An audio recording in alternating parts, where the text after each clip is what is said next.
All right, so I'm just gonna get into it, kind of like I've been doing. I figure it's just easiest way for me to do it instead of just sitting here waiting for too long. So we're gonna talk today about just the off-grid struggles, and it's very much an umbrella kind of aspect. So when it comes to going off grid and the struggles one may face is going to be very different for everybody, whether that's from their background, you know, being familiar with maybe kind of camping off grid lifestyles versus someone who's like never left the city. So everybody's experience with the struggles and how they're going to develop through those struggles is going to vary widely. So one of the first, kind of the basic acclimation kind of aspect in just kind of my experiences is dealing with not being plugged in. And that may sound like a pretty simple aspect, but in a city, you're plugged in. You're plugged in with food, you're plugged in with water, electricity, all the things. Anything you need, for the most part, is of a walkable distance if you really had to. If you had to walk to the store, you could most likely walk to the store. If you needed to walk to a hardware store, you could probably walk to one. But when it comes to being off grid, all those things are, there's more responsibility put onto your shoulders for those specific things because you now have to, it does depend a little bit on how far off the grid you are. You can be off grid but be closer to a city, but most of the time you're going to be a half an hour to an hour away from anything substantial. Like in our area, we have a couple of towns decently close to us, but they don't really have much. There's not a lot there that, like if we needed real hardware stuff, we have to go even further than the towns that are close to us. So it's not like we can say, you know, okay, we're making a town run, we go to town, we come back, realize we forgot something. It's really not the best option to turn around and go all the way back to where you came from. I'm gonna have to actually move a little bit, otherwise the sun is gonna overheat my phone. It was nice and cloudy. And then, I mean, which is great. I love the clouds and we need rain. But then the sun came out and it will cook my phone if I'm not careful. There you go. Hello, everybody. So I am located in Arizona. We're in Arizona. And it's a lot like Montana. If you haven't seen some of my previous videos, we come from Montana, moved to Arizona, and we are in kind of the transition zone between the desert and the mountains. So we're not like super deserty Arizona. We are a little bit more rain, a little bit more greenery. So it was nice that we aren't as dry as I thought we were going to be. And my name is Nika. I got something stuck on my, oh, ha ha ha, that's funny. Yes, I do. They're permanently stuck on my nose and my lip. But, oh no, I kind of lost my train of thought. So what we're talking about is the acclimation from not being off grid to going off grid. And a lot of people really struggle with the unplugging when it comes to being in town, being in the city, that it's a really hard kind of change to be able to just go where you need very quickly versus you really have to plan your days. We don't go to town very often, but when we do, we have lists. We know what we need. Like we try to make sure we're not going to forget everything and really try to stick with that list so we get to everywhere we need to get to. And just my experiences dealing with people who are off grid, you know, this is a new community to me, but in the off grid Montana community, that was one of the biggest things a lot of people struggled with, especially if you have kids, because you tend to need to make more emergency trips to town. But we don't have kids, so we don't have to deal with that. But we do have animals, so when it comes to things like finding a vet, especially if you're off grid raising animals, not having a vet, for one, it's hard to find a vet that deals with certain animals, but as well as not having a vet very close it just makes it harder to get your animals the care they need, especially if it's in an emergency. But you have you have this whole new world where you have to be responsible for your water and how much water you're using. Like if you have a well, you definitely have a really nice buffer, but even then you don't want to be in my personal opinion, you don't want to be overworking your well. You know, if you're in an area, everybody who has a well are connected to the same water source and everybody's sucking up water, and you want to be aware that you're taking that resource and using it appropriately. But then you have to figure out how you're going to get electricity. And when it comes to that just the specific electricity, having solar, a turbine, whatever kind of electricity you're going to be creating, that there's a huge acclimation to understanding how much energy you need for certain appliances. One of the first things we found out that we can only run at certain times is like the coffee maker. And you'd think, wow, the coffee maker, it's not that big. It's the heating element of a coffee maker needs so much energy. So we learned pretty quick that coffee maker was kind of only for the sunniest days. And having a big enough solar bank too, but as I've explained in the past, that we do kind of a slow buildup. As we need more, we get more. And like, as well as budget. But I am streaming from home. Yes, we have decent service. Like sometimes it gets a little spotty, but we do have enough service to be able to do lives and stuff. So that is nice. And I'm just recently kind of getting into the lives, so they're kind of new to me. So still figuring it out. We'll definitely have to do a garden visit. That is a live, or at least a video that I want to do, is kind of get more into the garden, especially since like winter's rolling around, and I want to do like winter garden prep, kind of remulching and amending the soils. I'm in Arizona, so very hot and dry a lot of the time. But the monsoon, it was very, very late, but we are finally getting water, so that's really wonderful. And like part of the acclimation too is water, but let's get back to electricity. But that also makes me think of, you have to be able to pump your water. You need the energy to move your water, to heat that water. If you're heating most of your food and stuff, whether that's on propane or your fire, whatever stove you have. We do a fire outside a lot if the weather permits. But learning how to deal with like that kind of energy consumption, because electrical heating type of elements suck up so much energy. Like they will drain your batteries super quick. Versus like having a fire, like you have to source the wood, you have to keep it going, especially if it's keeping your home warm. If you come from Montana, you'll know that when we have winters that get to like -70 at night, you're up all night feeding that fire. You have to make sure you have enough wood for that, and as well as to make sure you have enough wood for cooking. Like here it's nice, we have plenty of wood, but we don't need to heat the house so much with the fire because the house keeps itself warm. But how much wood are we gonna use to cook with? How much do we need to keep the house warm with? What electric things do we have to keep running, which is basically the freezer.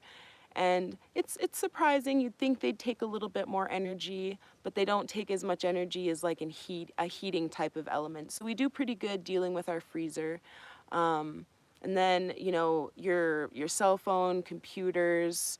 If you are a woman who likes to blow dry their hair, straighten their hair, those are both heating elements that take a lot of energy. So you have to be aware of what you're using, how long you're using it, and like what time. Like if you wanted to straighten your hair, the end of the day would probably be best, because hopefully you had sun, your batteries are full, they can handle that kind of extra bit of energy usage.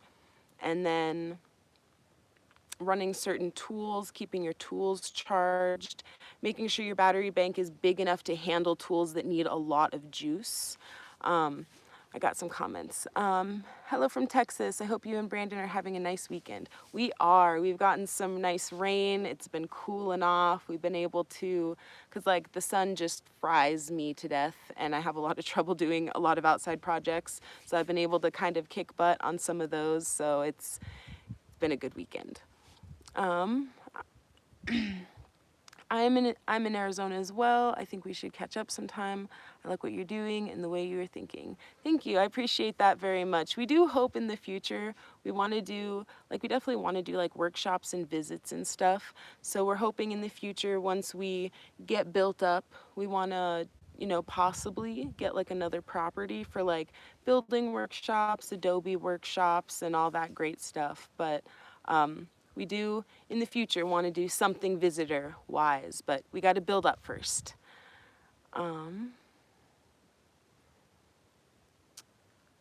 Oh no, Peter, I need translation on your comment, and I don't think I can.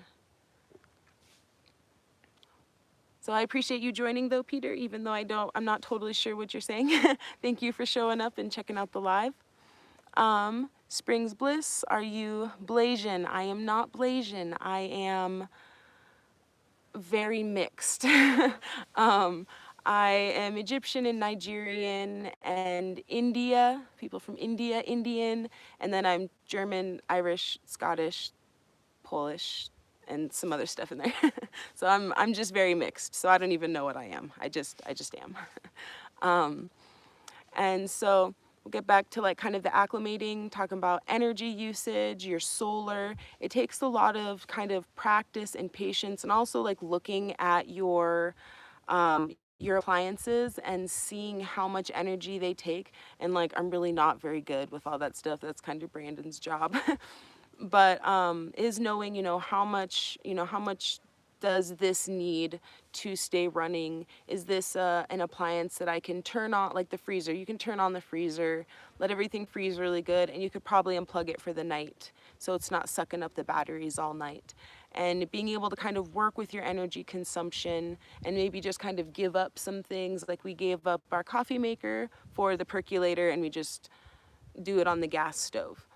And that's a good transition. So it's also like using gas. If you live in a household that has a gas hookup, you don't really have to worry about filling up the tanks. It's just paying the bills. Versus you got to think about how long a tank of propane lasts you. Like if you're heating your house with propane, how big of a tank do you need? Can you get deliveries there? Do you have to go to town like we do and get your propane tanks filled? And acclimating to like how are you going to cook your food, because for the most part you're not going to be cooking your food with like an electric stovetop, like unless you have like a massive solar, like you'd need a pretty nice solar system to be able to continuously cook on like an electric stove. Rachel, hello Rachel and Monkey, I'm so excited, I'm glad you made it. You're very beautiful too and I miss you, but oh no, I lost my train of thought. I got too excited. My best friend showed up. Mean thread, right? Because they took away the English fire pit that was built in the house, right? Yep. And that's kind of the thing, is our lifestyles in the city have changed over the centuries to what they are now, and we don't have, there's not really any backups in a regular house. You have your kitchen stove, and if the electricity goes out, you can't really cook. And if you don't have a fireplace in there, you also don't have that option. So when it comes to acclimating to the off-grid life, it is always good to have that kind of a backup kind of state of mind. Okay, so if and that goes with the electricity too, if I've used up my electricity, like you need to make sure you're keeping things charged. Or have like other little battery banks. When it comes to propane, always, or I guess when it comes to how you're cooking your food, have a backup. So you have propane. For us, we're now creating our own methane to burn like propane, so that's kind of nice, but it is cooling off. Production is slowing down a little bit. We do need a greenhouse over our biogas to produce more when it cools off. But not only do you want to, okay, so you can have a fire, depending on where you live, how hot it is, because even if it's hot outside and the electricity goes out, you still need to cook. And if it's like hot and dry and like fire hazard, okay, how are you going to cook in those situations? So, in the winter, we can cook outside most of the time. During the summer, it gets a little sketchy, especially during fire restriction. So we have a solar oven, but of course we do have propane or our biogas. So like living off grid, it's finding the pattern in how you're using these things. How much electricity you're using. When do you use the most? When, like, can you just not use anything for a portion of the day? How are you cooking? If you rely mostly on propane, but propane's like it's not terrible, but it's not exactly cheap either. But if you have the option to cook outside with the fire, maybe do that when you can. Use the propane when you can't cook outside. And if one thing runs out or all the wood is too wet to burn, you have a backup. And that's not the easiest thing for people. If you've never cooked over a fire, it's a learning curve. Like, I still burn the holy moly out of stuff sometimes. Some more comments. Vicky Rogers, hello, God bless, how are you? Hello, I'm doing very well. It's nice and cool out. We got some rain. We waited for rain for some months. It was hot and it was dry, and it's nice and cool. There's actually like a cool breeze that doesn't feel like a blow dryer. It's very nice. So when it comes to acclimating in any of these kinds of ways, it's definitely learning about your patterns. Like thinking about things that you can do in batches, like for example cooking. Like instead of cooking bacon every morning, you're gonna cook a bunch of bacon that you can warm up every morning, and that it cuts down, not by a ton, but it does a little bit. And then, so it's learning your patterns, your usage, and then it's being aware of how long that's gonna last you. So like a propane tank, just like the smaller, not like that small, but like the smaller, like 20-pound tanks, those will last us like a month or more. Kind of depends on if I'm canning or if I'm like baking a lot, or there's variations during certain times of year when I'm doing more things. If I'm doing a lot of canning, which I don't want to go all the way into winter, because the house gets really hot, and you like canning, you can sit there with that thing going for a while, and it's very hot. But like I try to do canning, in the fall. So it's like, okay, in the fall, let's get 2 propane tanks to make sure we don't run out of one, and make sure there's the backup. Or, depending on what you want to do, you can have 3 tanks. So you have the 2 that you can use, and it's when the second one gets low, you want to at least refill the first one. Have a good cycle of your propane tanks so you always have propane, because a lot of places don't. Like even if you get one of the huge tanks, a lot of places can't really deliver to certain off-grid areas. Like if we had a tank next to our house, we don't even have a driveway to get it up to the house. So it's figuring out your patterns, how much usage, and really figuring that out. And when it comes to figuring out those things, whether it's electricity, cooking, water usage, you have to give up a lot of things to certain degrees. Like I said in the beginning, everybody's going to be different. Like if you have all the money to just build your setup and it's ready to go, fabulous. You have to worry about things a lot less. If you're like us and it's the slow buildup, we do have to think about those things. We have to be super aware of those things all the time. Being prepared, always being prepared for what ifs, having the backups backup. And a lot of people really struggle with kind of the giving up things aspect. Like for example, water, especially here in Arizona. You're not going to be able to take no 20-minute super hot shower. Well, I mean, you could, but that might be like a week's worth of water that you've just used. And being able to balance out what you want with what you need. Like you might want a 20-minute really hot shower, but you're going to deal with like a 5-minute really hot shower. But it's also, how are you getting that water that hot? If you're doing it on the fireplace, that takes a long time. That's how we do it a decent chunk of the time. Arizona's been nice because it's very sunny. It's very easy to warm up water here, and you can get some really hot water out of just like sun heated water. But so you have to give up some of those creature comforts like very long showers so you always have enough water, or until you're building up your water holding to be able to take at least one 20-minute shower every now and again kind of idea. As well as, like I said, if you're a woman who or anybody who blow dries their hair, straightens their hair, like how much, like you might have to give that up for a while until you build up a big enough solar system to be able to do it like every day. Some more comments. Starboy, wish and pray all of you to go to heaven. Well, thank you very much. I appreciate that. Mean Thread, do you have a dry cellar instead of a fridge? So I've been doing some kind of testing with kind of root cellar kind of aspects. It's a little tricky out here because it's so hot. But I've done some totes in the ground, and those did really well for a long time until the javelina found out. And so I did kind of uproot those for now. But the plan is to have a really nice dry root cellar. I'm really excited because since it's drier here, it'll be easier to keep humidity levels lower in a dry root cellar, because in Montana it was a little more tricky. There's a lot of clay, and it's really hard to like dry out clay enough to balance out humidity a little bit. But we're working on it. We're working on some, I need it. I need dry root cellar space for a lot of stuff. So it's coming. We'll get there. Mean Thread, okay, what about a shallow pool in the sun for a hot water? You could definitely do that. The only issue is bugs and stuff when it comes to like a shallow pool.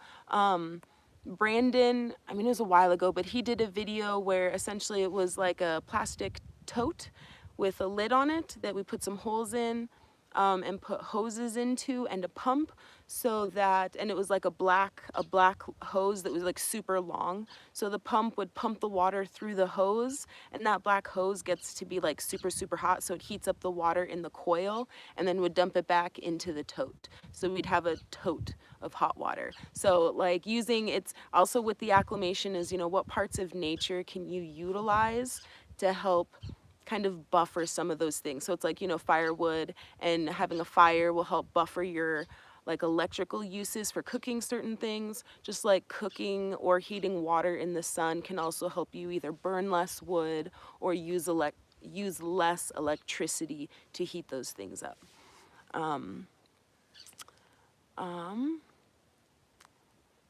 Is that Yash? Hello. JS, how do you all do laundry? I hang dry a lot of my clothes already, but I'm interested if you hand wash or head to the laundromat. So I totally do both. It kind of depends on how I'm feeling and kind of how behind I've gotten, especially when it comes to like our towels. I do like to take the towels to the laundromat every now and again and give them like a good old laundromat wash. But a lot of times it is a lot of hand washing, and Brandon got us like a little mini like RV dorm style washer. So it's kind of a mix of, we have our own little mini washer that really doesn't use too much energy, which is fabulous. It's decent, but I have found though that hand washing gets my clothes cleaner than like the laundromat. I did a test. I took like, you know, they were just dirty clothes, washed them in the laundromat, and I brought them home to hand wash them, and they were still dirty. So like the laundromat's nice, but I don't think my clothes actually get as clean. So we are kind of sticking more to the hand washing and using our little mini washer, because we have to like dump water into it, and we can keep adding water and rinsing until the water's like clear and our clothes are like super clean. So it's like, it's kind of pick your battles sometimes when it comes to, like I said, it's the acclimation. Doing something like laundry off grid, that's a lot of water. And so like, you know, part of our method is you wear clothes until they're like dirty. Like I'll have a couple sets of clothes that are like my gardening, working outside clothes. And when those are nice and dirty, they get washed. And then I have another set that I get real dirty before they actually get washed. And it makes your clothes last longer. Washing, like especially in like a washer and dryer, is very rough on your clothes, and it can wear your clothes out faster. So hand washing is actually a really good option, you know, wearing your clothes as long as you can until they just need washed. Is kind of how we do things, especially when it comes to water usage. But it's also, you know, we garden, and if you haven't seen my previous videos, all gray water goes to the garden beds because no water goes to waste. And so like laundry day, the garden gets a really hard water because it's a lot of water, but I get to water the garden really well.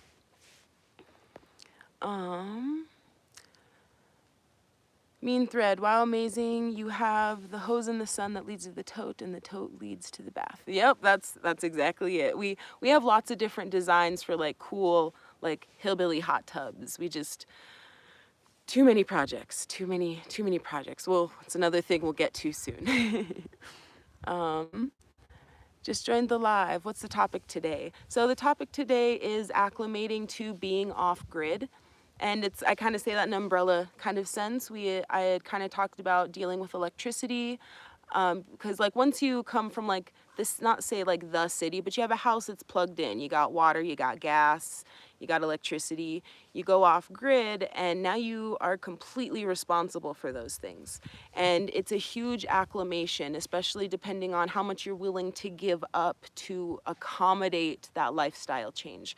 Like you can't take 20-minute showers, you can't run your blow dryer all the time, the coffee maker is going to suck up all the juice in your batteries in like 2 minutes.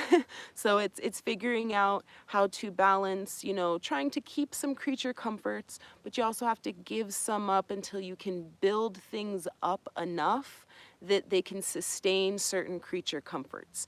And I did say that everybody's journey is going to be different. Some people have enough money to set everything up all at once. Some people, like we do, we're building up slowly. So we have to pick certain times of the day to do certain things. Like when it's peak, super sunny, the batteries are full, and I got some extra energy, I can plug in everything. Like that's when we tend to charge all the batteries, all the electronics is when it's sunniest and the batteries are full.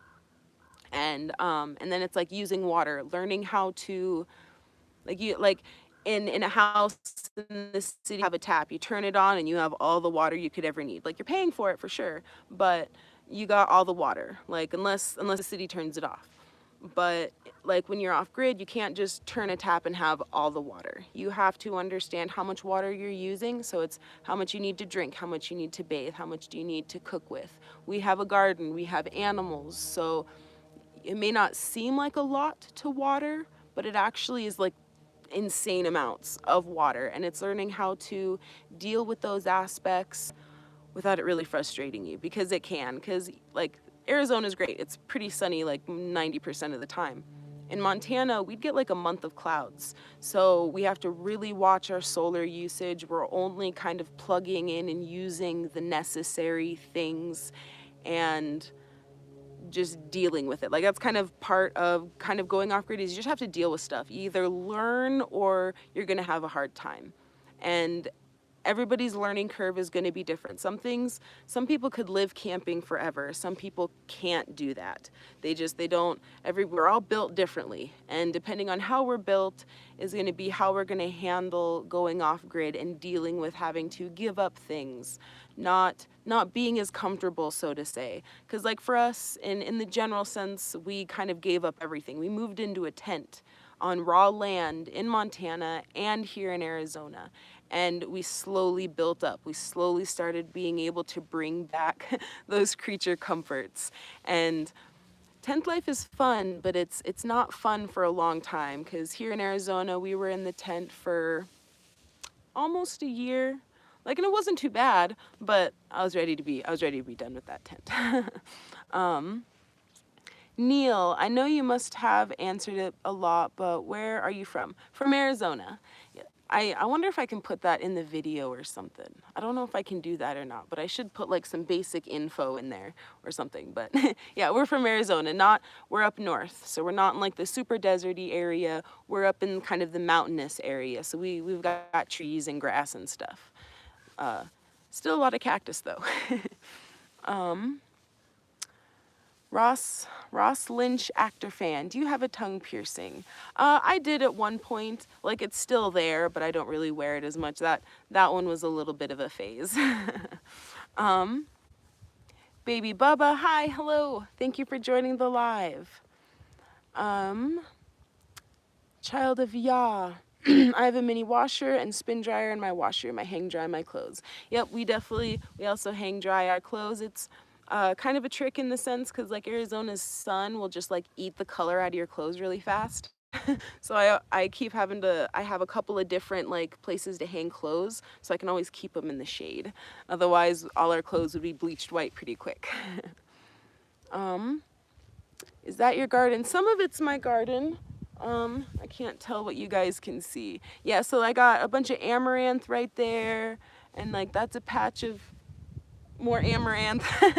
But yes, it is the garden behind me. We did pretty good gardening this year. It's another huge acclimation and learning curve, learning to deal with the hot and growing a garden here in Arizona. That was a tricky one. Liam Jones, your face exactly matches your personality. Well, thank you. Happy Sunday, God bless, and your family enjoy your day. Thank you very much, I appreciate that. Joseph, I want to go off grid too, but I'm in the UK. That's really interesting because just like, different countries and different places, it's really interesting, like the difference in how easy or hard it is to go off grid. Because, like, I could be totally wrong about this, you can correct me, but I had a friend who was telling me that their friend in the UK was trying to go off grid, but there's just like nowhere to do it at. And that was really interesting to me because, like, there's lots of places you can go off grid in the US. And, like, I think it's interesting that it was put in that perspective. But, like, I hope one day you're able to go off grid because I love the lifestyle. That's just me personally. Even through all the struggles and all the acclimation and the learning, and it's constant. That's another acclimation is your learning is constant. You could read and learn all the things about being off grid, but until you're actually doing it, like that's where you actually learn. Like in my kind of opinion, you can know all the things, but until you actually do it with your own hands and figure out how to make your hands do that thing, you don't know it yet. And I think that's one of the things that frustrated me the most is I would like, oh, this canning recipe, I'll read this recipe, I'll do exactly everything right, and it just like doesn't turn out. So it took practice to be able to make certain recipes work how I wanted them to, or to turn out nicely and things like that. And that's all of homesteading. It is a constant learning curve, and it can be very frustrating.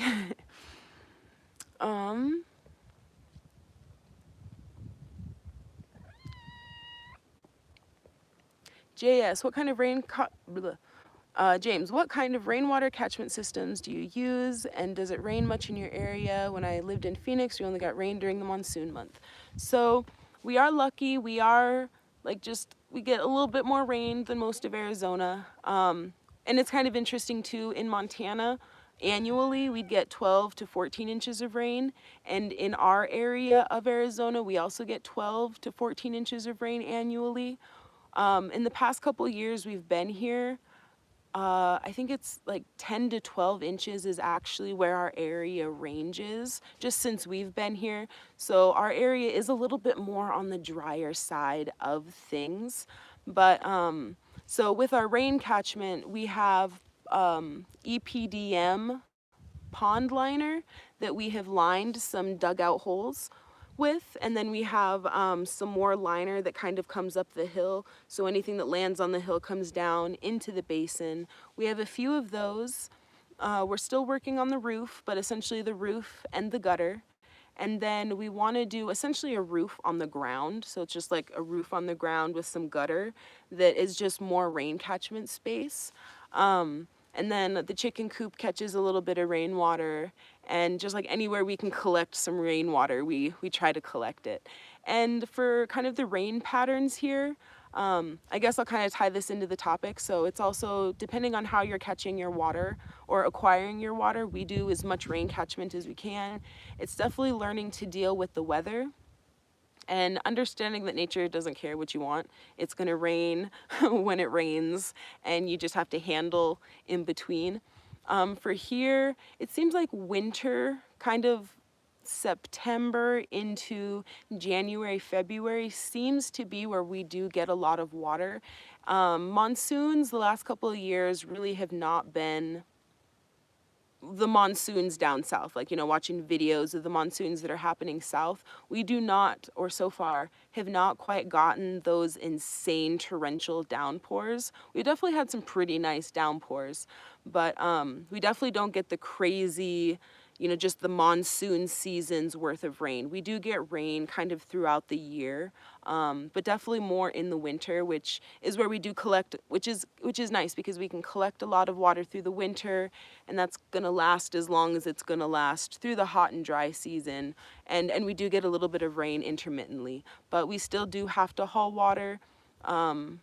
Because we need to build more rain catchment, and that's kind of where we are, being careful with our water usage, acclimating to this new environment for us, and learning how to use our water appropriately so that we're not having to run to town to haul water, you know, 1 or 2 times a week. For the most part, between the rain and our tanks, it's maybe once a week. I think there was a couple times it was twice a week. It was hot. It was hot. So we were like dumping water on everybody. There was a bunch of tadpoles in the pond, so I kept having to dump water in there for them.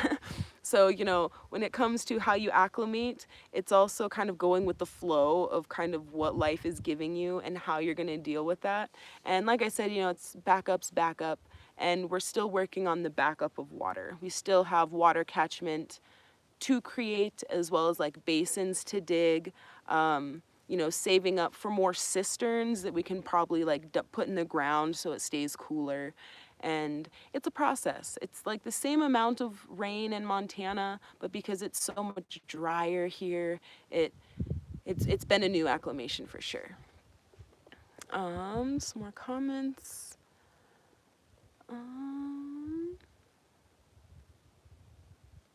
Joseph, maybe I'll move there, but healthcare has to be paid there. If you're talking about free healthcare, I don't know about that. Like, I wish. Those are taxes. Me personally, just my train of thought, I would pay taxes. Some pretty decent taxes to have free healthcare, because doctor's appointments are expensive.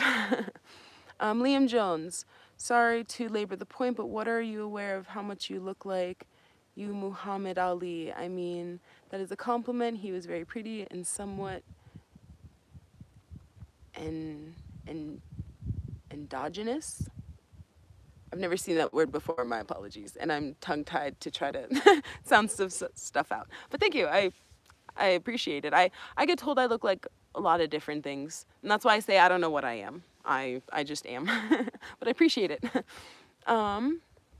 I can hear meow meow. Yes, we have our little mouse hunters running around. London, hello, very many times. Hello, hello, hello.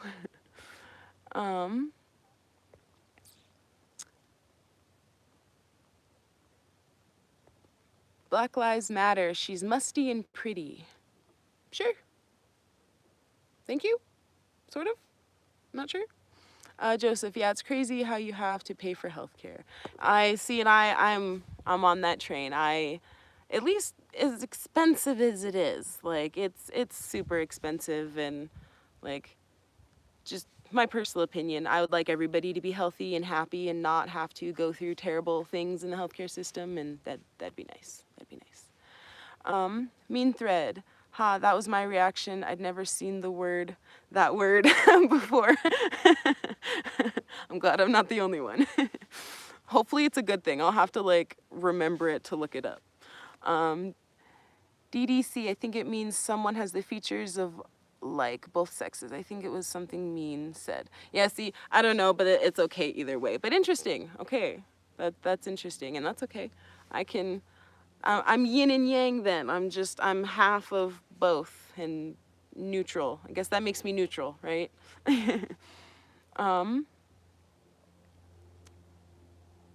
Oak Storm, okay, H Storm, I want to get high with you. Well, thank you, I appreciate that. I would probably blab your ear off. I feel very friendly here. IDK, how to express this? Well, I'm good, I'm glad. I appreciate it. I definitely want to be able to just kind of hang out and talk about off-grid stuff, so thank you. Joseph, do you have to buy land to do this? Yes, like if in the US, yeah, you gotta buy your land. Trying to think. There's a lot of different ways to do it when it comes to buying land here in the US. Like, I shouldn't say lots of different ways, but One good way, if you're looking for land, I guess this is just for anybody, is to look for owner financing.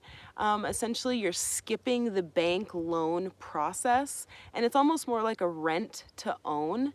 And you can actually make balloon payments, which means at any time you can drop $10,000 or something to help pay off the land, and you don't get penalized for it like you do with some mortgage payments. Like you can't pay extra, which is super weird. But then otherwise, there's escrow companies, through realtors, but you do have to buy land, and that is a whole process in itself. And I'm thinking that might be the next live. We'll kind of go through all the insanity of finding good land and paying for it and the different ways you can do that. Have I seen any skinwalkers? So honestly, I've been waiting for it. Like just all the creepy stories. Like I love horror movies and stuff too. So like it's not like a scary thing for me. It's that I'm interested if I do see something creepy. So I've been kind of waiting for it. And I figure because I'm waiting for it, it's not going to happen. It's going to happen when I'm not waiting for it. So I'll let you know though. I'll let you know if I do. I'll try to get a video of it. Oh, well, thank you. I appreciate that. Joseph, how much did it cost? This chunk of land was 20,000 US dollars. I think it was a little less than that because it was a 40-acre plot that was split into four, so 4 10-acres. And it was a bunch of us who went together. Like we bought our own 10, but because we were kind of all buying it together, we got kind of a deal. So that's another thing. Sometimes you can get good deals with certain chunks of land. If like, if you want 40 acres and it's split into four, it's one parcel split into four.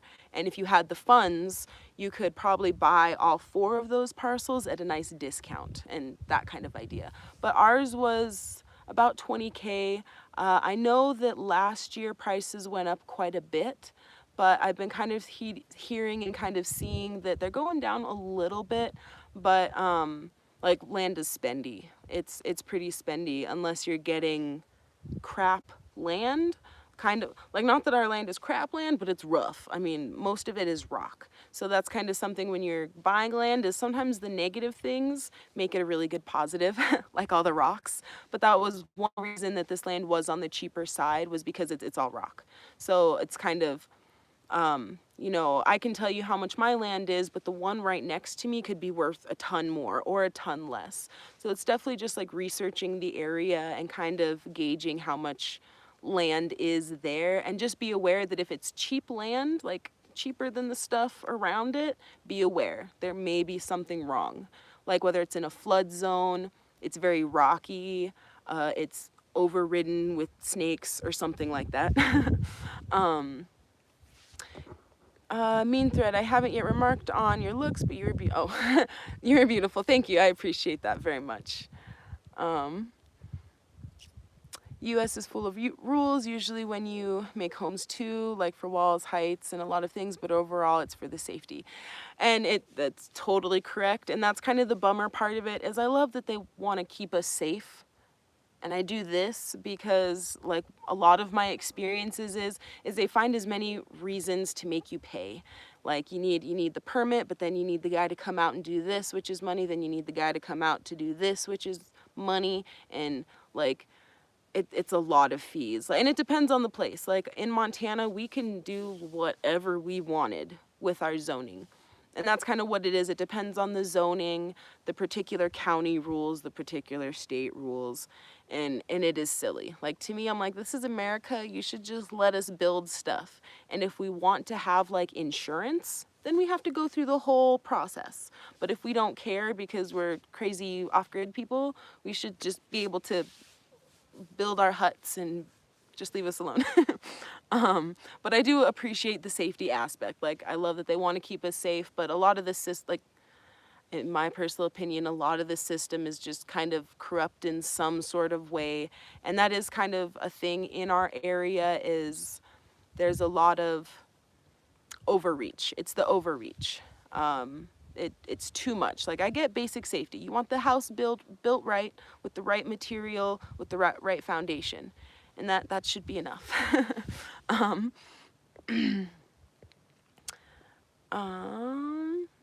JS, do you all tend to wake with the sun and sleep not long after it sets to save on electric? I know this is how camping life can be. I'm a night owl, so I would probably rely on solar lights. And that solar lights, that's exactly what we do actually. The two main lights inside are solar. We have this here is a solar string light. So like, with our lifestyle, we don't work regular 9 to 5s. We don't really need or have an alarm clock. We kind of wake up when we wake up and go to sleep when we go to sleep. It's funny because here in Arizona, like in Montana, the sun will start rising at like 4 in the morning or earlier than that. But here it's a little bit later in the morning, so you're not up at crazy hours when the sun comes up. But because of the orientation of the house, the sun comes up and it does wake us up. So it's, you know, nature is more our natural alarm. Or my rooster. My rooster will definitely, he'll crow like 10 times in like a minute, and that wakes you up. So, and it is a lot like camping in that sense though too, especially in Montana during the winter. Lots of candles or rechargeable lanterns we really liked. But essentially kind of camping style, keeping the lights on. And I know I'm kind of a night owl too, so sometimes we're not going to bed till midnight, and then we're up around 6 or 7 or so, kind of depends. But that is definitely a good way to kind of do it to save on electricity, is wake with the sun, go to sleep with the sun. But depending on where you live, the sun can set very early. Like again, in Montana, it would be dark by like 4:30, and that's too early to go to bed. But here it's nicer because it is a little bit later in the day that it starts to get dark during the winter. I hope that answered your question. Yes, I just need to find some Orthodox willing to do it with me. And that, it's always tricky finding the right people to do the community with you. I definitely hope you find the right people, but do it slowly, take your time, meet those people, and know you're all on the same page when it comes to like the goals and what you want to do going off grid. Peekaboo? Oh, haha, peekaboo. Speaking of snakes, do you ever want any snakes as pets? I love snakes. Maybe a pet. We had one when I was younger. My friend Joe, actually, he has his little pet buddy, but it's kind of one of those things, like we have snakes and like lizards around the property. So my goal is not so much as like an indoor pet, but I want to make one of the ones outside my friend, at least my friend kind of idea. But I have thought about a tortoise, actually. There's like a tortoise rescue down here that, you know, people buy this tortoise and then it's this giant like walking furniture that they don't know what to do with. And so it's this rescue that takes those guys in. I've been thinking about doing more of a tortoise rescue kind of idea. I'm a little bit more for rescuing. I don't want to call it, snake isn't quite exotic, but just like birds or like parakeets and stuff. I'm more into like like from rescues, or if someone can't take care of them anymore. Those are the animals that I like to bring in. So if like if there's a snake that needed a home, I definitely would. But otherwise, probably not. Just I got goats and chickens and stuff. I don't need any more pets. I'd love it, but one thing at a time. Maybe if I had a giant atrium or something. Peekaboo, shout out to Montana. Heck yeah, shout out to Montana. I miss it so much, but I don't miss the winter. Not at all. JS. Yeah, I'm not going to bed at 4:30 p.m. and I've lived with a rooster too. He'll tell you when it's time to rise and shine. Exactly. Peekaboo, what's Joe's snake's name? I've always wanted snakes. At some point, I'll probably get one. I don't think his snake has a name yet. I was calling it Noodle because it's super little and it's thin like a noodle. But snakes are definitely a great pet, just in my personal opinion. But it's also, depending on the kind of snake and feeding it, it can be tricky finding the food for it. Because like pinkies are like baby mice. that aren't alive that you feed the snake, and sometimes the snake won't eat something that's been like frozen, so you have to have live ones, and like depending on how big it is, like bunnies and stuff.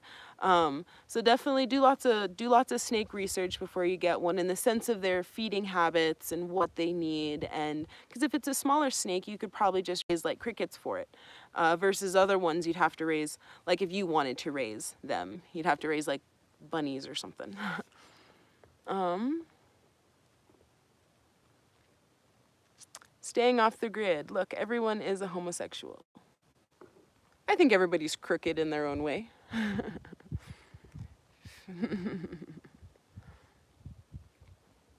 I mean, yes, get the walking furniture tortoise. Yes. I just think it'd be really cool to kind of rescue an animal. Just the only problem is I need to make sure it's set up after I'm gone, because it's probably going to outlive me by a lot. Peekaboo, how many chickens and goats do you have? We have 5 goats right now and about 20 chickens. I would have like 100 chickens, but I had a really bad hatch season this year.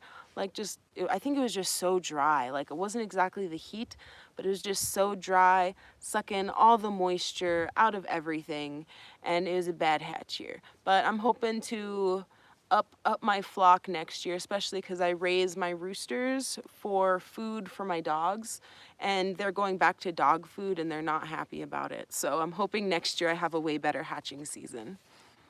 Um, um, Feed the bad snakes to the chickens.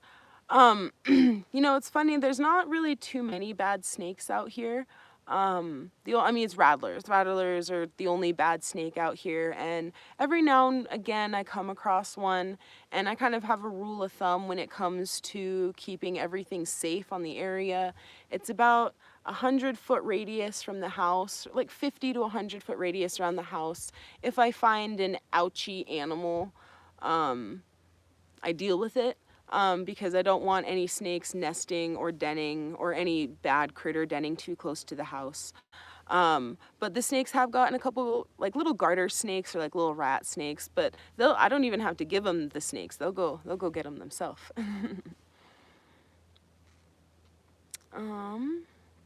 Peekaboo, what a coincidence. I thought about naming my snakes. Oh, haha, in honor of ramen. I love that. That'd be great. Yeah, they're little noodles. They're little spicy noodles. Mango with wings. I'm going to London tomorrow morning, and I'm so excited. Heck yes. Are you from the US going to London, or are you over that way anyway? I'm jealous. Have tons of fun. I hope you see like super amazing things and have super awesome food. All right, so let's retract a little bit back to acclimating to off-grid. So we were talking about the usage of like when you're plugged into a house, your water, electricity, gas, that kind of aspect. There's also the acclimation of dealing with, I was kind of talking about this, but being so far away from everything. Like for us, we have to drive pretty far away for anything. And that aspect can be pretty tricky for a lot of people. When you're used to, it's the convenience thing. You lose all the convenience when you go off grid. Everything, I don't want to say it's like made harder, but it is. Like you kind of like make things harder on yourself a little bit. And that can be really frustrating and aggravating to people not having things kind of at their fingertips. Being able to just jolly off to the grocery store. It can be pretty frustrating even for me, even though I've been off grid for so long, because like I am not a fan of going to town. I grew up in a really small town, like Montana is a huge state, but when I was growing up, there were less than 1 million people in Montana. So it's small. It's not a lot of people. It's very, very sparse. It's the couple of big cities we have were the major kind of hubs. So I grew up very rural, and if we wanted, like we had to go 100 miles to find anything that was open past like 8 o'clock. And so when it came to that acclimation for me, it was easy, but it's also frustrating because when you do forget something or you didn't realize you needed something, you just got to wait till the next town trip for us in that sense, because we're not going to town all the time. We don't like going into town all the time. People drive and they're crazy. But it's really a hard acclimation for people who have grown up in the city, like to not have the ease of access. And that's just my personal experience meeting and talking with other people who've gone off grid. Is the people who lived in the city, they're just like, I don't know how you can deal with not being in town every day. It's almost kind of the isolation and social factor, not so much the it's a drive to get to town. You know, we are communal people, and when you go off grid and you're in the middle of nowhere with just like you and your family, it can be very isolating and be very hard not to want to go to town all the time just for that social interaction, you know, the hustle and bustle of the city, so to say. So there's kind of like a psychological acclimation in that kind of sense, that you have to deal with it being super quiet. Like that is something that is kind of tripped out my friends from the city when they visit us in Montana. They'd be like, it's so quiet out here that I can't even sleep. So there's those kinds of acclimations. And then, you know, kind of going with the psychological a little bit is also dealing with the weather, because weather can be so frustrating. This is a little bit more tuned for Montana as I say this. The cold, it will make or break you. And that's a big thing. Like if someone's like, oh, I'm going to homestead in Montana, I'm like, are you ready for cold? Are you ready for snow? Do you understand the challenges that cold and that snow will bring you? Because when you wake up in the morning and it's -50, your car is not going to start. It is, you will not get that car to start. And every car down the way, unless someone has a heated garage, is not going to start. So there's no one to jump you. Like, and understanding like having to work with animals in the cold, like cold hands will drive you nuts. Like that was the hardest part about off-grid homesteading in Montana, was when it's cold out, we have to go out and do things. We have to go out and make sure our animals are good. If I had a goat and milk, I had to still milk her, and I felt more bad for her than me because my hands would be so cold, and it can be really hard. It's kind of the same idea if you live somewhere that's really rainy. Being off grid, and whether you're building, things are built, whatever, when everything's muddy half the time, it can really challenge you. And that acclimation between, you know, it's a whole acclimation when it comes to nature and the weather. Like we were in a tent, so we super had to deal with the weather. Versus being in a house, you really don't have to think about it much unless you're gonna just like hop in the car and go to the store. And it is kind of a psychological battle when it comes to all these acclimation points. It's a whole different lifestyle that can't exactly be understood until you're living the lifestyle. And you know, this isn't to dog on anybody in the sense, but some people just can't do it. Like it's just not, it's too far out of the comfort zone. Some people, and I think that's a lot of times people jump in it a little too quick, instead of kind of acclimating into it. And that's what they needed. They needed the acclimating into it. And so, you know, we're all different. And some of us can just jump into it and we'll just deal. Some people, it gets too stressful. You know, we all have kind of our breaking points, and off-grid is going to challenge you in that way. I mean, everybody in a different way, but there'll be some challenges that will make you want to stomp your hat into the dirt and call it quits and throw in that towel and you're done.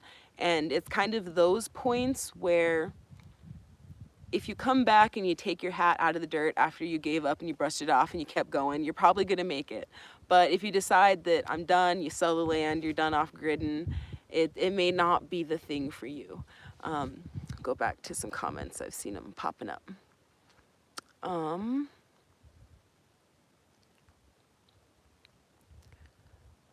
Oh, you're from Norway. Awesome. Heck yeah, that's another place I've always wanted to visit. Like the US is huge and there's so much to visit here, but then there's like so many other places I want to go, but I'm stuck babysitting my chickens. Maybe one day I'll be able to afford a homestead sitter and I'll actually be able to like check out all the other amazing places that planet Earth has. Peekaboo, do you have or would you want any horses? I really would love a horse, but they are not an animal that fits into what I call a stacked system. So this is something that has made kind of the homestead life a little easier for us, for me, definitely. But so like horses are amazing. I love horses. I love riding horses. I would love one. But when it comes to being off grid and doing what we specifically are doing, we're trying to be as self-sustainable as possible. Excuse me, a horse drinks tons of water. They need tons of food. They, like shelter wise, they don't need anything too fancy, but then they need their hoof care, mane care, tooth care, medicines if they get sick. They're a very big animal to work with. And it's kind of the same thing for cows. They're a very big animal to work with. And when one of them gets hurt, it's harder for me to be able to fix that. Versus like a goat, I can wrestle a goat down and be able to fix a problem.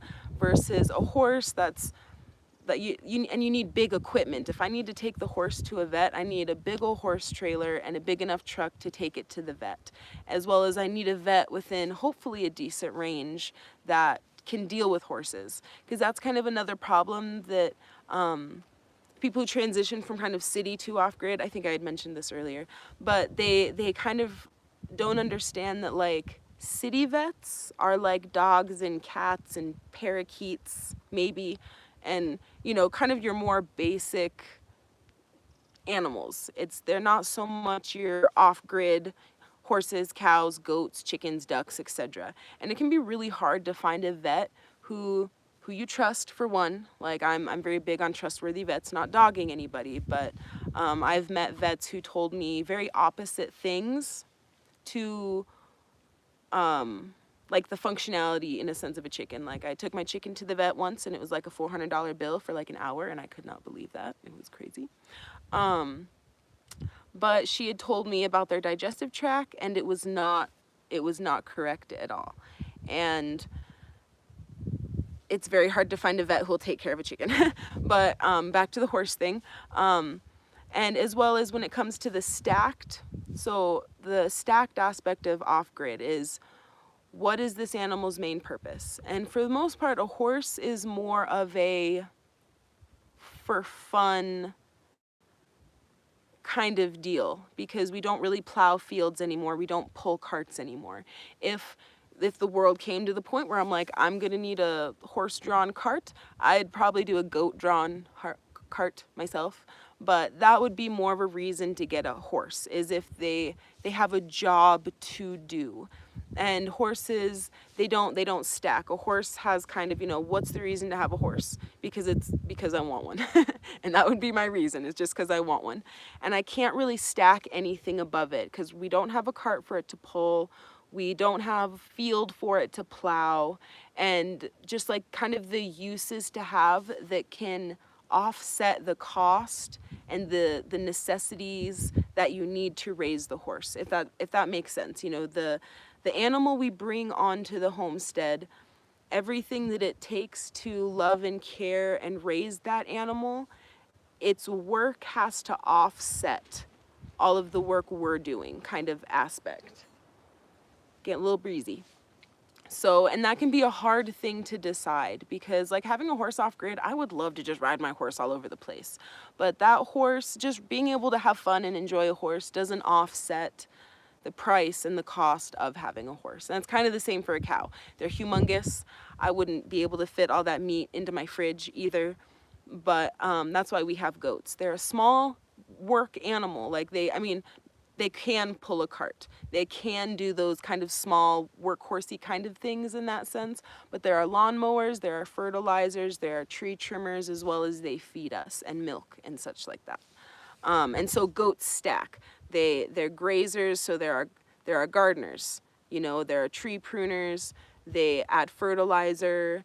They are great company, so we could put that in there. As well as they give milk and they give meat. So they're stacked. They have a nice stack, and so that's why we have goats. Same with the chickens. They're great at tilling the soil. We get eggs, we get meat, we get feathers. Like it's molting season, and they've put feathers everywhere, and that's great for the soil and stuff. So chickens stack, and that's that's how we decide what we're bringing onto the property, is how does it stack? How many things can this thing do to offset everything we need to put into it? Some more comments. Peekaboo, I've lived in the cities and small towns. I don't mind either one. I've been considering moving to a small town. Yep, and see, and that's the thing too, is we're all different, and that's why the acclimation and how we all acclimate is going to be so different. Because some people love the city and hate small towns. Some people love small towns and hate the cities. And some people like you are right in between.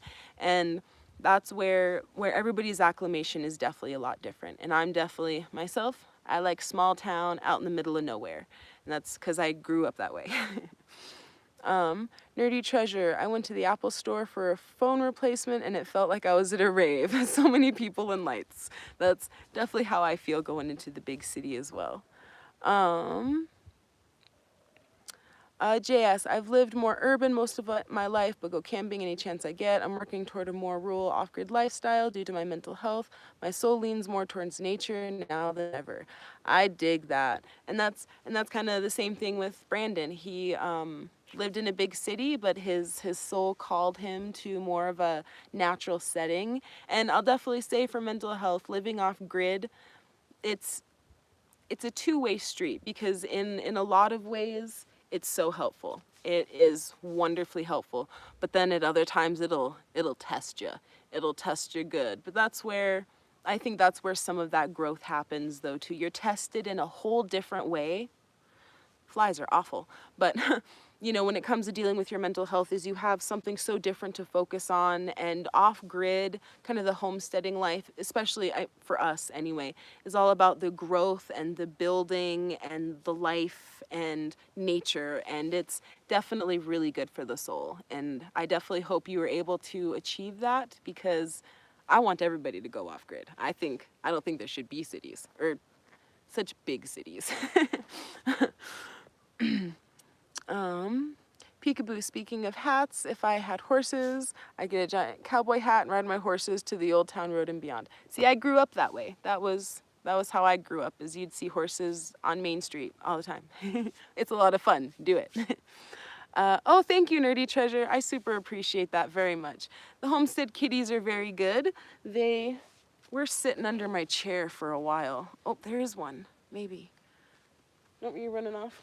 They're very good. They're loads of trouble, that's for sure. But they've done actually super well. We had a bit of like a mouse population explosion a couple of months ago, and they did really good, and we have not seen any more mice I mean, it took them a minute to kind of clear things out, but they're good workers, and I really appreciate having our kitties. They're terrors, and they live outside for the most part, and I wonder like how I ever had an inside cat, because they're terrible. They are so naughty.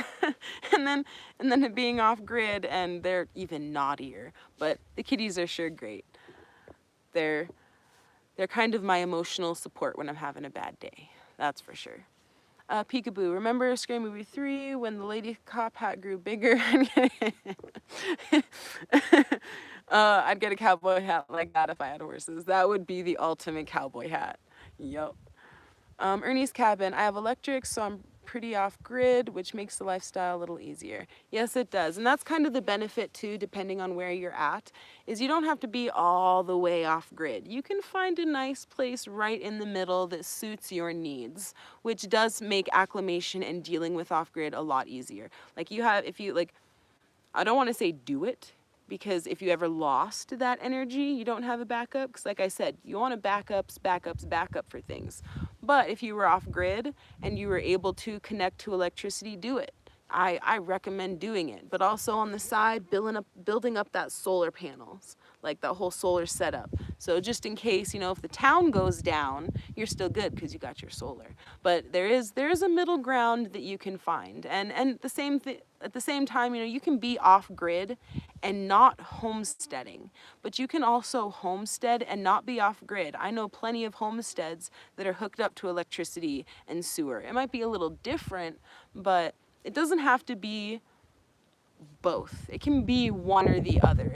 Everybody's gonna do things how what suits them. And I think that's most important, is if you're going to go off grid, do it for your reasons and do it in a way that suits you, but understand that, like, it's kind of that romanticized version that social media gives. Like, it's these ladies just kind of frolicking, which I do plenty of frolicking, but in between those frolics, it can be chaos, and frustrating chaos at that.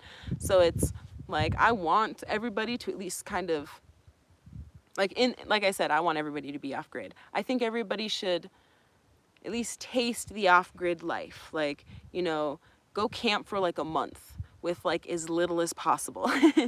And if you really hated it the whole time, off grid might be a little tricky for you. So you might have to either build everything first or kind of slowly acclimate it in, because we just went hardcore and lived in a tent. And some people don't want to do that. So an RV maybe, or you start with a small shed and you build up from there. There's so many ways it can be done, but there's still a hard learning curve within it. How breezy is it getting? Not too bad. It's just kind of some kind of light gusts that keep kind of coming through, but they're nice and cool gusts. So I'm hoping that means more rain. JS, thank you. I know I'll reach my goal. I'm glad I found your YouTube. You've been a great inspiration. Keep doing what you're doing. Thank you. I appreciate that very much. And that's like one of the biggest reasons I really wanted to do my own channel, because there's so much about off-grid and homesteading that I think gets missed, or maybe people don't like talking or showing that kind of stuff, and like how much it can suck sometimes. But for me, it's never, ooh, the breeze came. We shouldn't have talked about it. But for me, the biggest thing is like to encourage people, but also let them know that it's tricky. It's tricky business, and it's tricky in different ways for everybody, because we all have different wants and goals and desires for our off-grid homestead, whatever we're doing. And like, for me, I think anybody can do it. It just depends on if they really want to do it. And if you really want to do it, like for me, these flies, my Lord. If you really want to do it, like for me, I say jump all in. But, it's also knowing yourself and taking the steps that you need to do for you as well.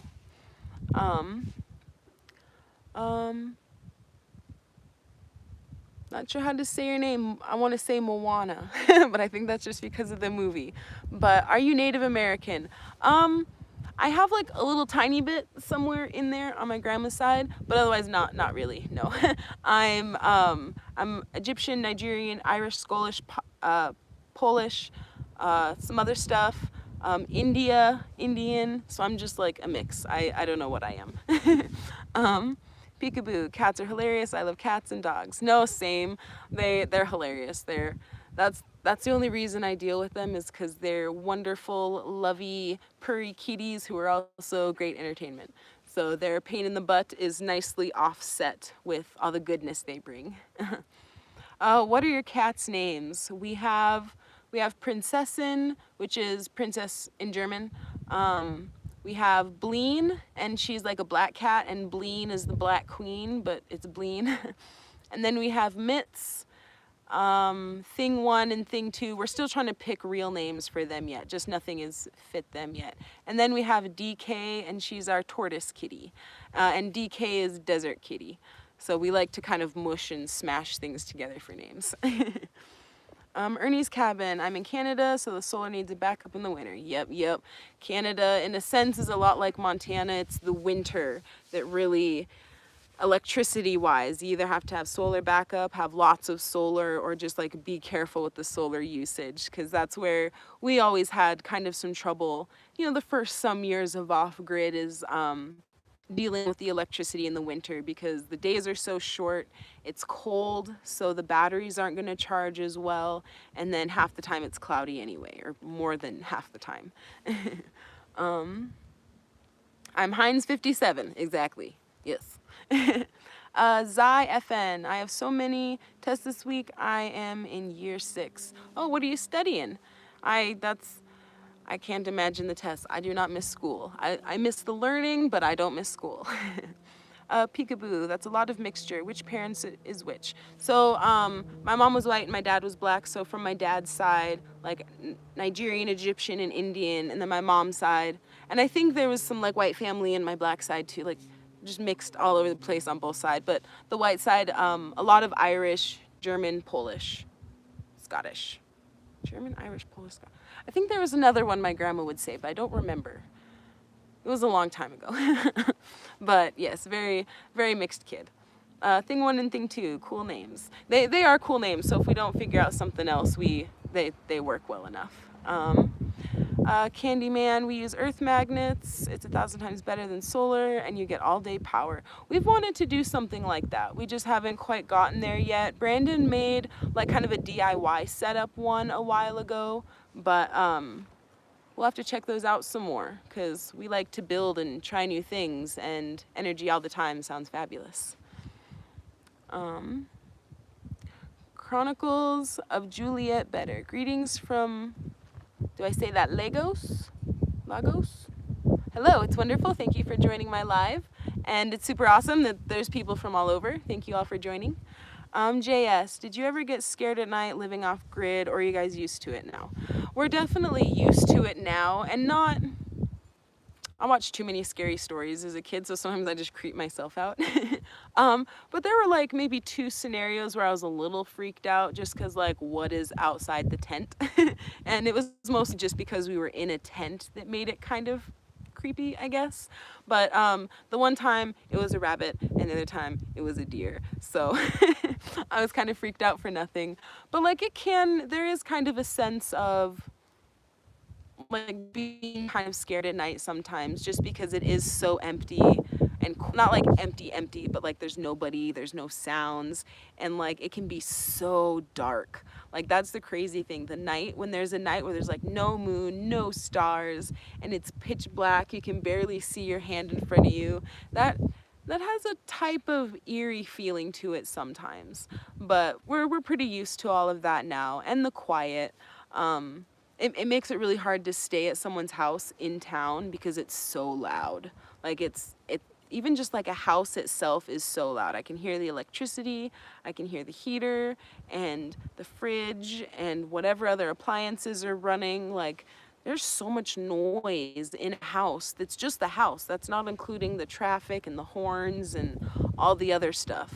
Like it's a huge switch. So like someone from the city with all the loud and the lights going off grid, it might be kind of a trip for how quiet and dark it can be. Definitely. Peekaboo, one cat I had for several years and he never had an official name. That happens too. We had a stray. I call him Cole because he was just black, but he never had like an official name. But those are always the best cats too. Ernie's cabin. Is there wells in the area for water? You could drill a well. So there are some community wells where it's kind of, oh no, what's the term? I can't remember the term, but where you go and you'll write down how much you took. And like that's kind of all it is. They just want to know how much water is being taken, and you can only take so much, but you just write your name, how much you took, the date or whatever, and you fill up your water. And that's for, like, I'm pretty sure anyone can technically go to it, but it's mostly like kind of the immediate area that uses them. And there are a couple of wells like kind of around us.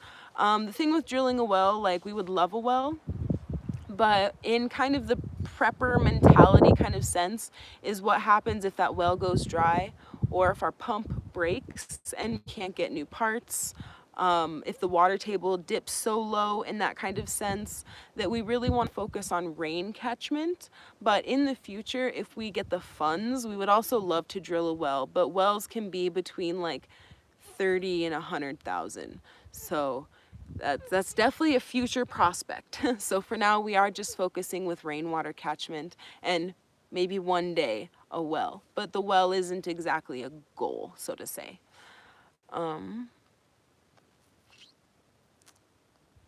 Living off grid is really fun. It is. I love the whole lifestyle because, you know, living off grid, you know, people ask like, what do you do? What's your work? What's your job? It's my lifestyle.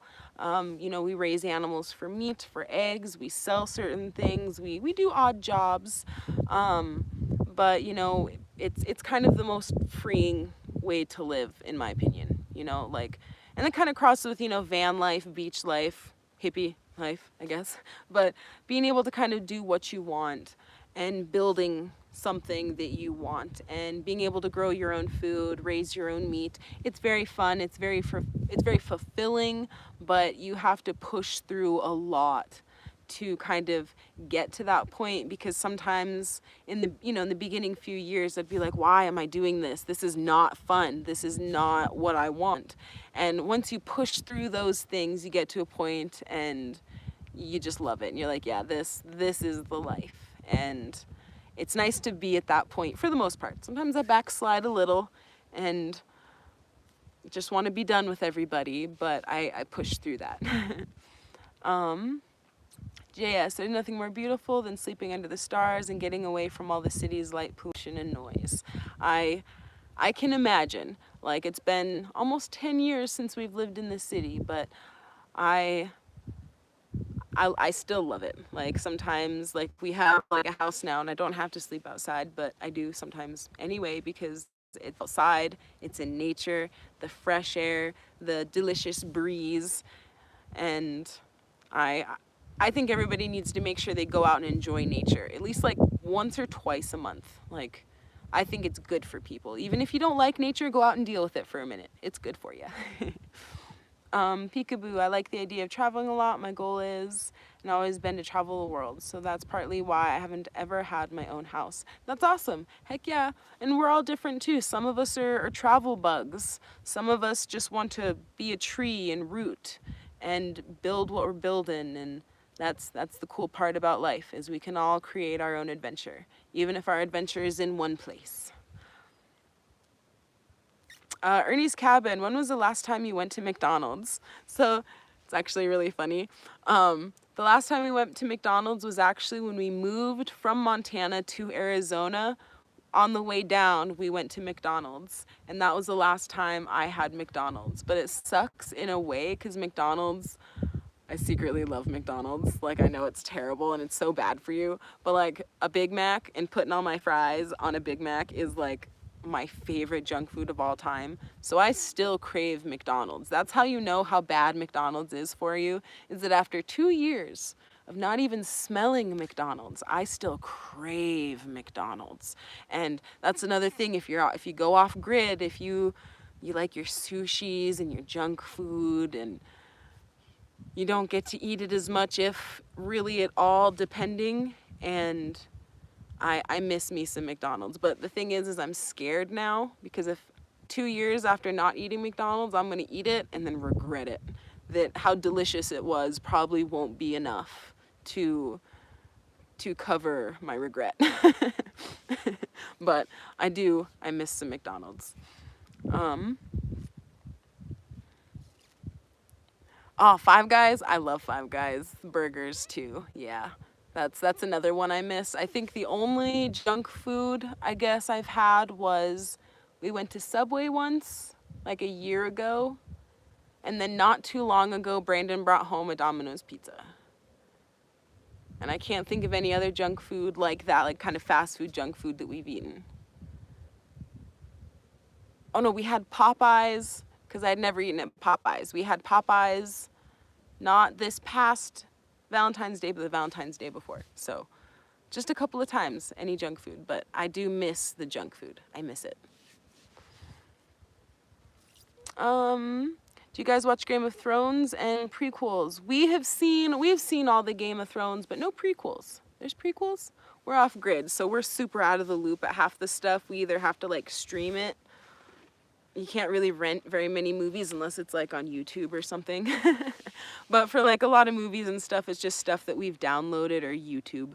That's kind of our TV-like entertainment. Peekaboo, I'd want a couple of peregrine falcons, the world's fastest animal, one that could hold on to my right shoulder and the other on my left. They could pick me up and I'd travel around. I love that. You could like tie some balloons to you to help with, like, they could fly you farther for longer because you'll be lighter. But that'd be like the most boss way to travel. I'm down for that. What was your go-to order at McDonald's? It kind of ranged between getting a some sort of crispy chicken or a Big Mac and fries. And then I'm kind of a sucker for ice cream, especially McDonald's ice cream. So I usually got an ice cream to eat first. Dessert first. Life's short. um, but, and like, oh man, keep getting so off topic. Let me look at my notes. What are you willing to give up? Struggle with growing food. Okay, so we're talking about food, right? Fast food. You know, living somewhere close to stores, fast food. It's very easy to go get yourself a snack, to go just grab some you can eat right away. Versus being off grid, there's kind of a couple like layer struggles when it comes to food, because if you're off grid you have solar and your fridge and your freezer is running off of solar, so you have to make sure that you have the solar to keep those things going so your food stays good.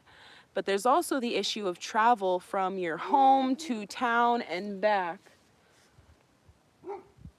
Was gibt's?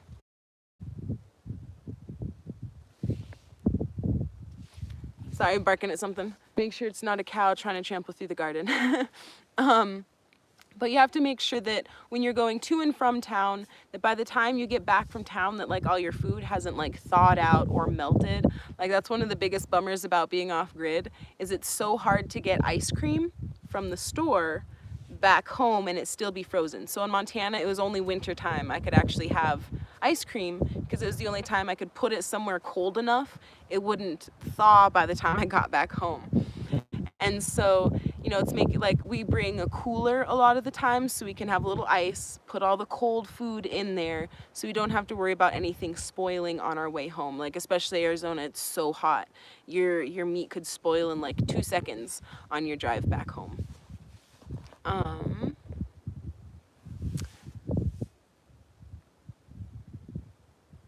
My go-to order would have been McNuggets with ranch sauce. Gotta have the ranch. I agree. Nuggets require ranch and a strawberry banana smoothie. See, you gotta stop talking about McDonald's now, because now I'm gonna be thinking about McDonald's forever. Yeah, now I really want McDonald's, goodness. So it's not only making sure when you get home that you can keep your food good, but it's to and from the store back home, making sure you can pack your food appropriately. And then it's also like for us, we harvest our goats, we have a garden, and it's also knowing and figuring out how to harvest all of those goods, because like a goat can take up a lot of space in the freezer. So if you're going to harvest a pig, you need to make sure you have a big enough freezer for all that bacon. And as well as you know, kind of a backup is also learning different methods. So like a goat, you can can it, you can freeze dry it, you can make jerky, you can freeze some. And kind of those kinds of aspects of preserving food, and kind of the same with vegetables. You end up with a bunch of peppers. You can chop and freeze some, you can can some, you can dehydrate some. And figuring out how to care for your food in that way can be a whole nother challenge. I've learned a lot of things don't technically need refrigeration, and that saves up a lot when it comes to fridge and freezer space, because we only have a freezer. Our fridge is actually just a cooler that I put frozen bottles of water in, and we've been doing that for almost 10 years now. And it's a little annoying, but it works for what we need, and it what's the word? Helps us cycle through everything and kind of keeps me on my toes and making sure that everything is getting rotated appropriately. Because that's kind of the thing. If you have a back stock of food, like off-grid prepper, whatever it is, you need to make sure it's always getting rotated. So if you use a jar of sugar, you're replacing it with a new jar of sugar in the back. And the same thing with meat, rotating meat through the freezer,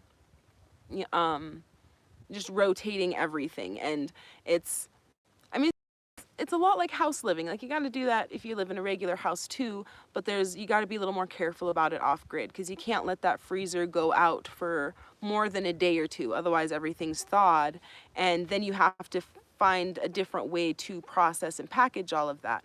And you got to make sure you have enough propane to process it, that your freezer gets back up to temp quick enough. Just kind of that aspect, if that makes sense. So it's like, it's a lot of practice. It's a lot of kind of self-discipline when it comes to the acclimation process. Like, for example, here in Arizona, we were in a tent, so that didn't help anything. But we spent an Arizona summer in a tent, and it was awful. Well, it wasn't that bad, but it wasn't very fun. And if we've done that before. We've lived in a tent before, dealt with nature before, and just being outside pretty much all the time. Coming to Arizona, the dry, not so much the heat, but the dry, all the moisture is just constantly getting sucked out of you, and it's exhausting. Um, so that was like a huge acclimation that we just kind of had to like push ourselves through. Like, there's some people who moved out here a little bit after we did. Like, I think it was like we came in September, and I think came in like February or March, but then they hit the summer, and it was like the second month of summer, and they sold their property because it was too hot. They couldn't handle it, and they wouldn't, I shouldn't say weren't able to, whatever their life story, I'm not judging, but whatever it was, they couldn't push through dealing with that heat to kind of find a solution, kind of one way to look at it. Or they just weren't able, they just couldn't handle the heat. They didn't have the money to be able to buy the things that they needed to handle that heat with. And those are the things that will really challenge you when it comes to the struggle, is nature. The heat, the rain, the cold. Nature is going to be more of a persistent pest to you off grid than almost anything else, because it's the weather that dictates kind of how everything else goes, right? You need your solar, so you need sun, and depending on what nature wants to do, you're either going to have good solar or you're not, as in, how much energy you're able to collect. If it's too hot for a fire, but I guess that doesn't really make any sense. Too hot for a fire, but it's cloudy. I mean, it could be cloudy, but it's still too dry to have a fire. So then you can't use the solar oven. For us, rainwater, it's nature is gonna say, hey, you're gonna have enough water that you don't have to haul water. Or nature is gonna be like, nope, you gotta haul all your water this summer. You ain't getting none from me. And as well as when you get into like gardening, you are at nature's mercy. Sure, like if you could water it plenty, but if you have Mr. Rabbit, Mr. Cow breaks through the fence, Mr. Deer likes your tomatoes, our buddy Joe has been struggling with just an onslaught of grasshoppers. Like, he's like one of the apocalyptic movies with all the hoppers and locusts. That's what he deals with every summer. And so, we are at the mercy of nature. What nature does is going to affect how we are going to be able to do certain things living off grid. And certain things, as you grow, as you develop, will matter less. And the learning curve, you're able to learn and adapt. I should put that in. It's not just acclimation, it's adapting. I think that might have been a better word to be using. We adapt to our environment. We learn how to deal with the environment, and we all adapt harder or easier. But there's some things, like say the garden and the bugs, like we aren't going to use a pesticide. We're not going to use a spray. I will let my chickens destroy my garden before I employ a pesticide. So it's also kind of using nature against itself kind of thing, finding a balance. If we have lots of pests, we need other attracting things that'll bring in like the predatory bugs. So you bring in a bug that'll eat the bugs that are making you mad. But that can be hard in itself, especially if you're someone who doesn't like bugs. Like, I always find that an interesting thing. I see a lot of times where people are scared of lizards and bugs and worms, which I dig it, not dogging, but they want to be off grid and have a garden. And they're going to have to acclimate or adapt to dealing with those bugs if they want a garden. They're going to have to push through that to garden. Otherwise, you're going to have a bad time gardening, because we've got tarantula, like for us where we are, we've got lizards, we got tarantulas, we got giant praying mantises, we have giant cicadas, we have all sorts of critters and stuff that are in our garden.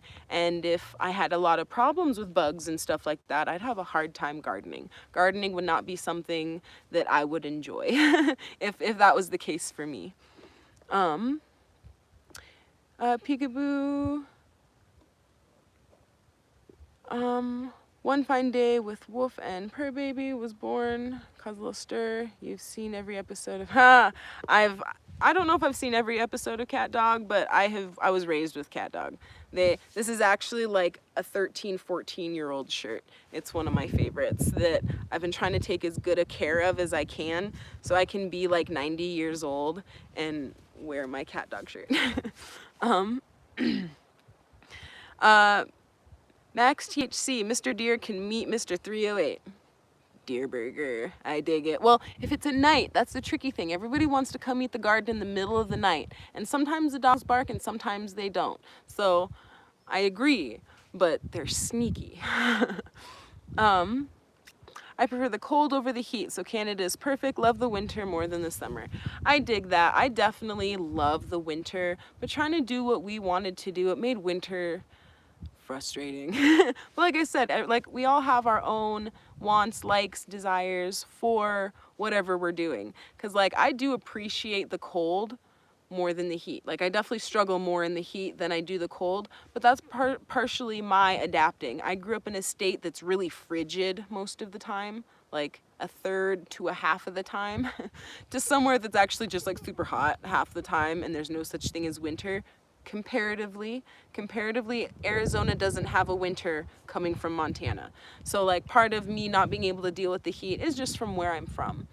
But I've appreciated having more heat than cold, just doing what we're doing. I don't have to, like my goats can have babies in the middle of winter and I don't really have to worry, especially in the way we had to worry in Montana. Because in Montana you had to be there and you had to dry off those babies half the time. Because if you didn't, they'd most likely freeze. Then meet Mr. Freezer. Yep, I'm down.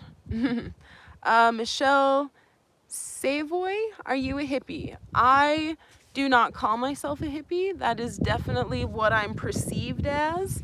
I'm kind of one of those weird people, just like, I'm just me and I am what I am. I consider myself more of an earth child, if you will.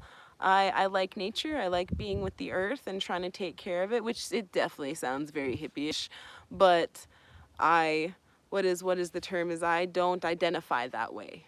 if you want to get talking that way. I'm an off-grid chick who likes to be off-grid because like I don't know a lot of hippies who grew up like branding cows and driving tractors and bucking bales. That was my upbringing and I just kind of stuck with it in a different manner. Peekaboo, if only I could find the spider that bit Peter. That would be great. That'd be a great way to travel. Willy Wonka Factory. I like your freckles. Oh, thank you. I appreciate it. Peekaboo, how many languages do you speak? Kind of just English. I know a little bit of German and like someone I'm pretty sure had said something in German and I think I understood, but I didn't want to say because I don't know. And then a little bit of Spanish, but not like bilingual, which is kind of one of the failings of our educational system. I think like most high schools require you to take some, but they don't require you to become like fluent. And I think high schools should require people to become fluent in at least one other language because I think that's a good idea. We're like the only country that doesn't have more bilingual people, which is strange to me. I think we should all want to know lots of languages because it's cool. I think it's just super cool to be able to speak more than one language. Any updates on the house soon? We are not so sure what kind of house updates we are going to do for a little while for many reasons. But I can give a house update in the sense of we're living in it and it's fabulous. It's so much better than the tent. And then there will be some mudding updates on the inside. Just things, I guess. Like, I'm sorry to be kind of woo-woo about it, but maybe in the future you'll get an update. We kind of were thinking that maybe when things get finished to a point, people aren't fun. That's the reason. People are not fun. I gotta leave it right there. Ernie's Cabin, you're having fun and loving life, and that's what counts. I love your channel and your positive nature. Thank you very much. We love what we do and it is fun and I love sharing with people, being like, oh, you want to be off grid or you like looking, watching, checking out off grid stuff? I got stuff to share, I suppose. And it's fun. And I'm kind of one of those kind of teachy people who likes to help teach or show, express things. And if other people are interested, rock on. So thank you for coming and being here today. Peekaboo, for me, it's 3 languages: American Sign Language, English, and Spanish. Oh, I guess I mean, I'm not fluent in sign language, but I do a little bit of sign language. My grandma taught me. I'm probably really rusty, but heck yeah, I didn't think about that as like, I mean, it's totally a whole language, but heck yeah, that's awesome. Heck yes. I wish I knew more Spanish, especially now being in Arizona. Montana, we had a lot of migrant workers come in, so I picked up most of what I know from them, so half of it's like cuss words. But it was something that I kind of thought of when I was in Montana, and we were actually working on learning German, and I was kind of more focused on German than Spanish.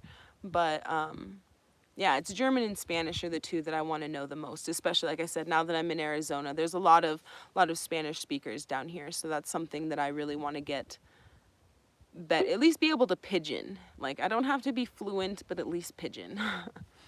And again, that's another point of acclimation with going off grid, is acclimating to, depends on how far away you moved, where you're going, but is acclimating to the community and the people around you. And for me, I had to, we were off grid for 7-ish years in Montana, almost 8. And we've been here for, or no, yeah, 8-ish in Montana, 2-ish here, almost 10 years. I had this community, I had all these connections, friends, blah, blah, blah. And then we moved like 2,000 miles away, not quite that far, but we moved way too far away. And you have to rebuild that whole community. And that can be very isolating and very hard to do, because you know how they say it's so hard to make friends as adults, and how true can that be sometimes. But it is acclimating to kind of your new surroundings, the new towns. People have different judgments in certain areas, political views, and like, I don't really care about any of that stuff. You could be whatever you wanted, and as long as you're nice, I don't care. But there are those acclimation, it's kind of that culture. Every state has kind of its own and different culture, and you do have to acclimate and deal with some of that, and kind of maybe be aware of those certain things before you move there as well, just because that's something that's hard to avoid if you're kind of stuck there. You don't want to have to pack up and move, because people are people. And it can take a long time to acclimate to a community and the surrounding thoughts, actions of people. But also I find it very fulfilling. It's really great to be from, not that I was like a sheltered kid, but like I said, Montana had less than 1 million people, and I was like the only black person in a 100-mile radius when I grew up. So it was a big culture shock when I kind of got into the big cities of Montana, and there was actually color and diversity. And then it's for me, coming from Montana, coming down to Arizona, the diversity is amazing. Like, it's super cool. I really appreciate being somewhere that's more diverse. There's more diverse cultures and ways of thinking, and I love it. I super love Arizona, and was really glad that my acclimation wasn't too terrible. Making friends and stuff has been, I don't want to say easy, but I like people. So like, I like to talk to people and meet people. So it's been nice to create the new network of community and friends, and it's not always that easy. Like, I was happily surprised how easy it was for me to acclimate in kind of the community aspect, because in Montana Montana isn't exactly, it's kind of a racist place. Not like hardcore like it used to be when I was growing up, but there is that kind of judgment, and down here it's the opposite, and I appreciate that fact a whole bunch. CTAC. I love how you speak. I understand everything. That's not very common for me. Oh, awesome. I'm really glad that I'm able to do that, because that is something I always try to keep in mind, is being able to say what I mean in a sense that anyone who's listening can understand, because there's so many people who are from so many different places that it can be hard to convey what I'm trying to say without sounding funny, I guess. So I appreciate that very much. Peekaboo, I grew up watching Cat Dog and pretty much all the shows from the 90s and the early mid 2000s, Cartoon Network, Disney, and Nick. Yep, I'm a 90s kid. Yep. JS, I've never been one for labels or boxing an individual into stereotypes. I'm drawn to people and their hearts and actions. Exactly. No, that's exactly what it is, and that's kind of the silly thing about the world today is, you're judged by how you look. And it sucks, but it's humans and we're weird and we like to be judgy, but I don't mind it. I've heard it all and I've dealt with it all, and I tend to find more humor in it because, like, for example, a lot of people, they look at me and they think, you can't be a homesteader. How can you be a homesteader? Because the way you look, essentially. And to me, that's silly. That's the silliest reason that I can't be a homesteader, is because I have a lip ring. Like, that doesn't stop me from taking care of my chickens. That doesn't stop me from harvesting a goat. And yeah, I don't like no labels, no stereotypes. If you're nice and you're a good person and I like you, then we'll probably get along. So I do very much appreciate that. Russia, oh, that's super awesome. Welcome to Arizona area of the US. Brandon came home, so sorry for the other voices. That's so crazy. Like, I still can't get it. Like, you're from Russia and there's someone else from way over here and people from way over here, and it's super awesome. Like, that is one reason I do like social media, is because it can bring people from all over the place and you can meet up in a spot and chit chat or watch videos, and that's super cool. Thank you for showing up to my live all the way from Russia.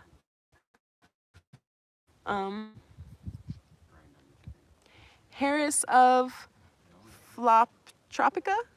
Girl, I love your outfit. You into voodoo stuffs. Well, I appreciate that you like my outfit. I'm not into like voodoo stuffs or anything. I mean, in the sense, I'm just an earthly person. I like earthy stuff. Plants and herbs and that kind of stuff. Not exactly witchy stuff, if you would. I'm interested in it. I really love reading about that kind of stuff, but I don't really affiliate.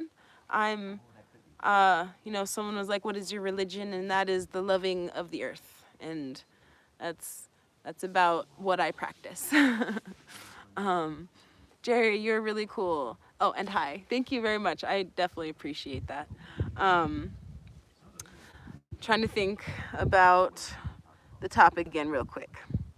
All right, so this will be kind of the end spew here. So if there's any questions, throw them in. I'll get to them, but after this little spew right here, just so I can kind of get done with the topic of today. And if you haven't been hanging around long, we're talking about acclimating from being kind of plugged in the city to being off grid.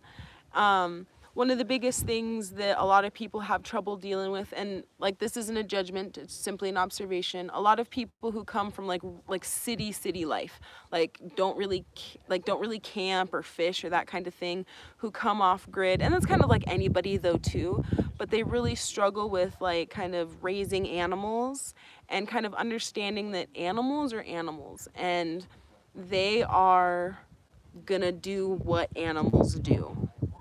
And like I said, this isn't just city people, it's everybody too, but it's just from my experiences and working with people. We had some people who were from like, what was it, San Francisco, the middle of San Francisco, and they moved to Montana off grid, and they could not handle the animal aspect. And there's been several other scenarios that were very similar. They just had a lot of trouble. There's a difference between pet and a homesteading domesticated animal. Like, yes, our pets, dogs, cats are domesticated, but not the same kind of way as like chickens and horses. Well, I'd say like horses are closer to cats and dogs than say a cow or a goat. How about that? As well as not only raising these animals and kind of learning that animals are animals and they're kind of just a pain in the butt because they're animals. We are humans and they are animals. There's a huge distinction between the way we think and rationalize and all that good stuff, and it can be very frustrating. Even as a seasoned off-grid homesteader, my goats sometimes, the chickens sometimes, I am I want to throw in the towel because they can be so frustrating. But then there's the issue of, and this is kind of a general, not so much city people. Like city people have trouble understanding raising animals, and it's a huge learning curve dealing with animals for them, it seems. Like I said, I'm not trying to be judgy or say it's everybody, but there does seem to be a disconnect of sorts between understanding like a cat and a dog pet animal situation between like raising goats and chickens kind of situation, especially when it comes to the vet issue. It's really hard to take your chicken to a dog and cat vet. There's not a lot they can do, unless they've been kind of specifically trained, which you can find sometimes. But the biggest issue I see people, if you weren't okay, so the biggest issue I see when it comes to people who have never went hunting, who have never kind of gotten their hands dirty in the harvesting of an animal, really struggle with harvesting animals. And that's a super understandable struggle to have. But I find that it's one of the most, like, if you're gonna have goats for meat, I think it's very important that maybe you really don't want to do it. Maybe you really don't, and I totally get it, but I highly encourage you to at least hands-on learn how. Because what if one day you don't have the resources to have someone else do it for you, and then you're stuck not knowing how to do it.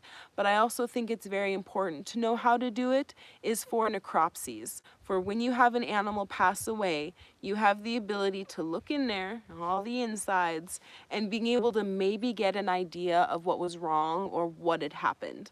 And like, it can be really hard for people, and that's not a judgment, but I still think it's very important you do it at least once so you know how to do it, and just so you know how to do it. So if the time comes that your butcher is no longer available, the world ends and there's nobody that will come over and do it for you, you have the knowledge to be able to harvest that animal yourself. And it does take a lot. Like, I super understand, but that also is where community comes from, kind of in the last live that I did, where like I said, if the world goes to an end, might be tricky to get someone to come over. But in the sense, you still have community and other people who may be able to do that for you so that you don't have to, people who have tender hearts in that sense. So you don't have to do that. But even then, I still think that you should know how, beyond just videos, to do it hands-on at least once so you know how. And on top of that, so it's not only the struggle of raising an animal to harvest, but it's the struggle of understanding loss. Because there's this saying, I don't like this saying, I'm just going to state that, I don't like this saying, but it's livestock. If you have livestock, you're going to have dead stock.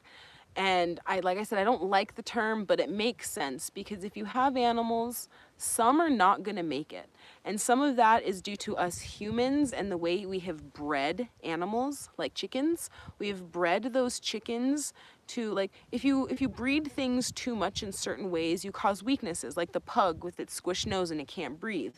It was bred to a point where it has problem, and we've done that to chickens. They tend to have heart attacks pretty easily. Like, you could just like scare them to death and they'll have a heart attack and keel over. But chickens are one of those farm animals that just are fine one minute, you turn around and then they're not fine. And like I said, the tender, like, it makes me sad, but like I know some people who, like, it's hardcore. They're very sad, and I understand totally, but it's also kind of understanding that that's part of owning animals, and really kind of, I don't want to, it's not getting over it, but it's being able to process it a little faster, I guess.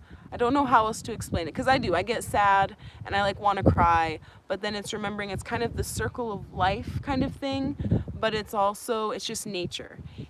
Nature does weird things sometimes. Nature eats nature. If you have chickens, all of nature who wants to eat things is going to be like, oh, look, chicken. Chicken is everybody's favorite meal.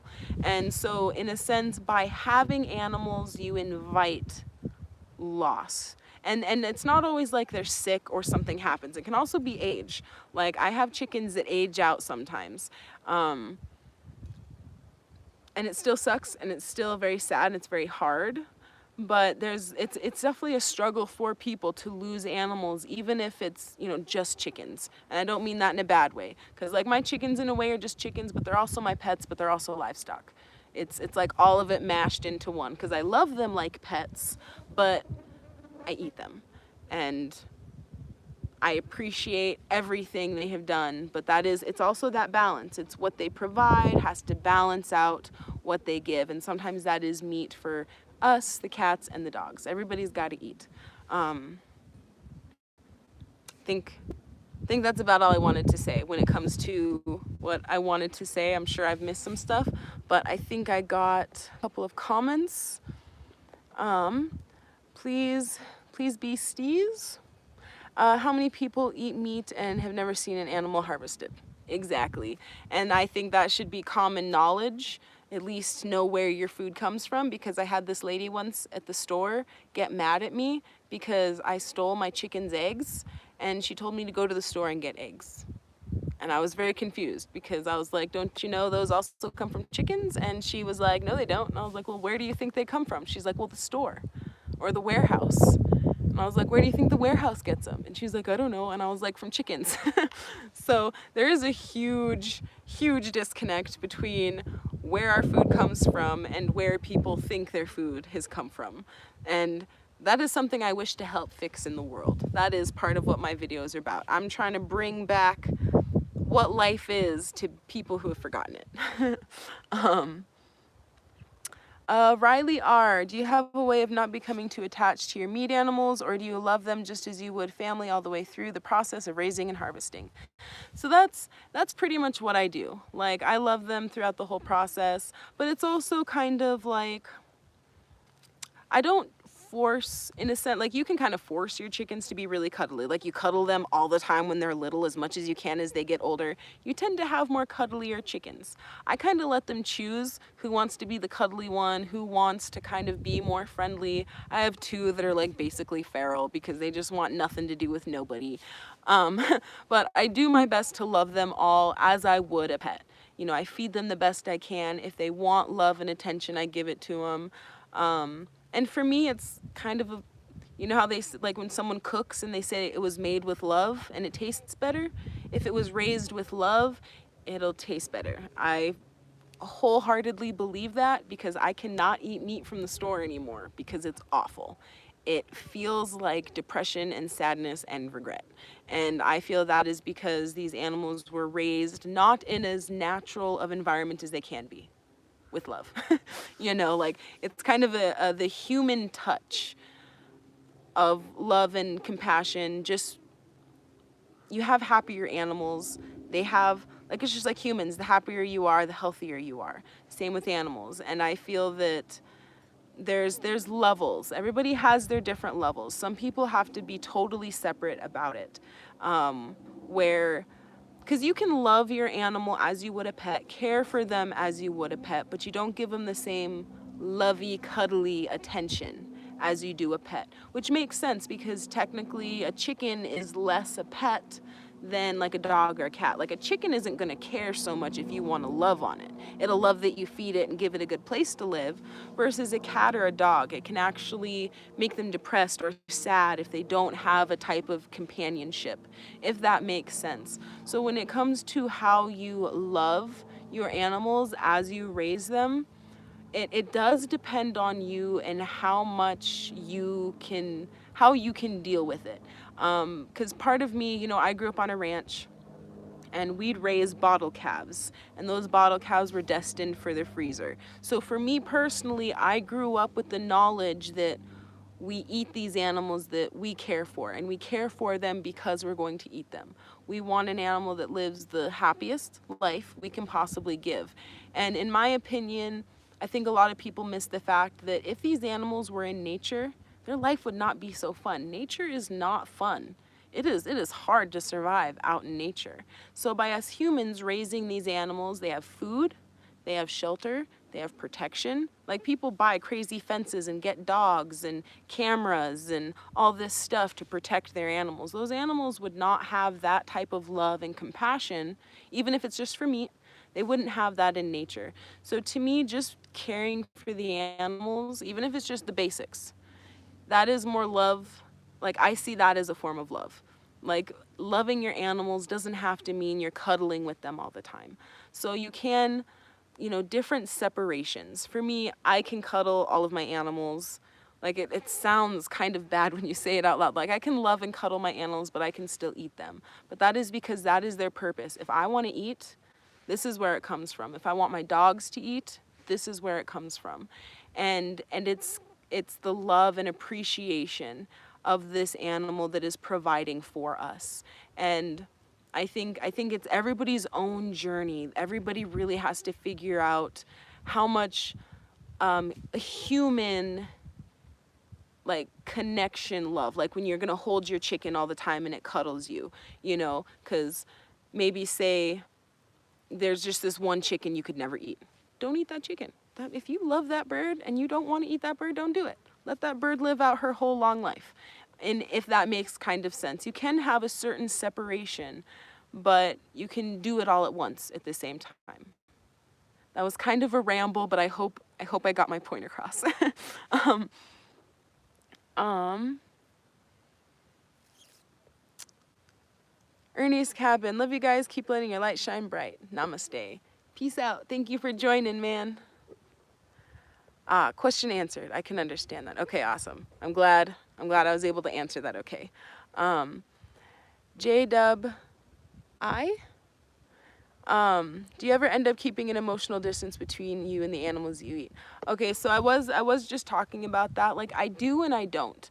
I've grown up eating animals I have raised. So that is more of an understanding that I grew up with. It can be a lot different from someone who's never been a part of hunting or raising cows and that kind of thing. Like, if you've never done any of that while you're growing up, it can be really hard to kind of find that line of connecting with your animals, because people who've never been around farm eating animals, they only have the perception of kind of like pets animals, and if that kind of makes sense. And it can be really hard to not form that kind of loving pet connection, because like it's so different for everybody. Like, that's like, it's the frustrating kind of aspect about it, is some people can be cold and cruel about it. Some people can be, like, I know somebody who got goats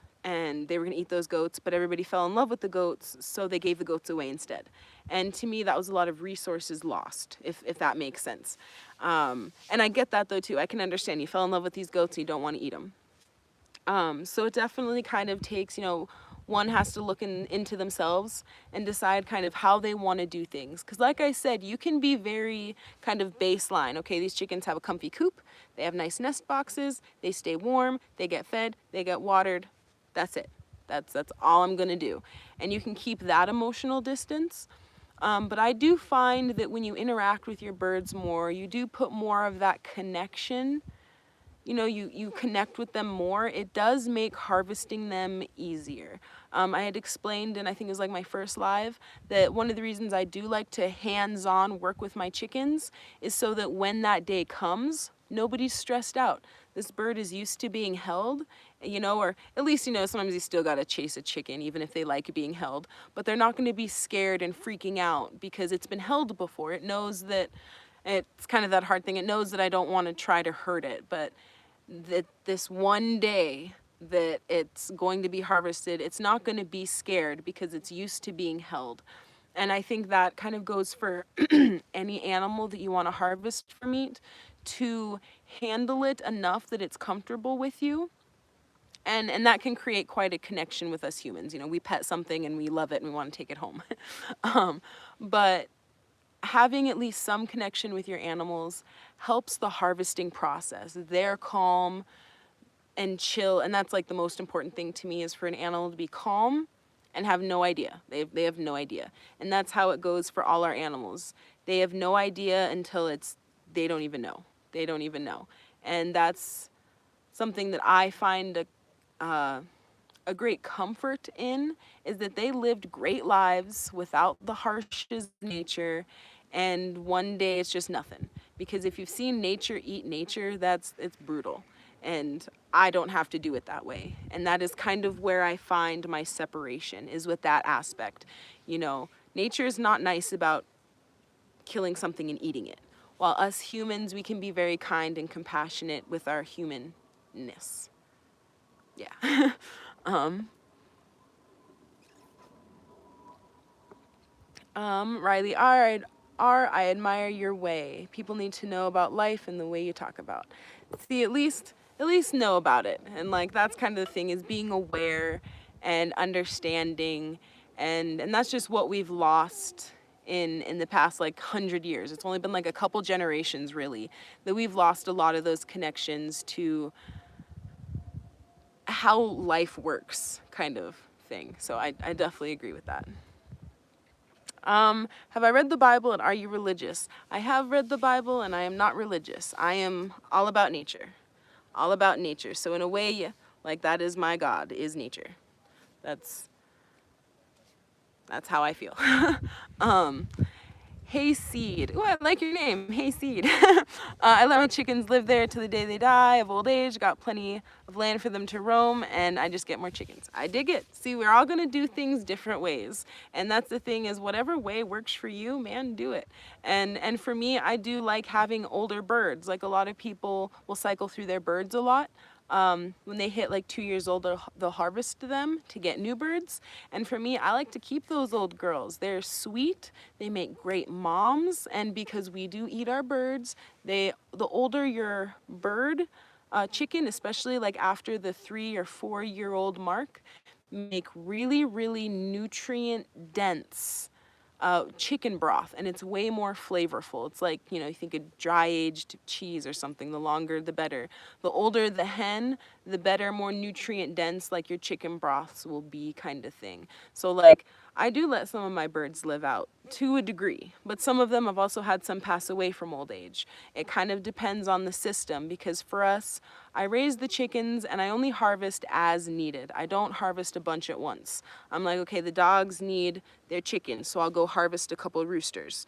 And then my dogs have meat for a minute, and I go, oh, I feel like we should have some chicken, and I'll go harvest a chicken.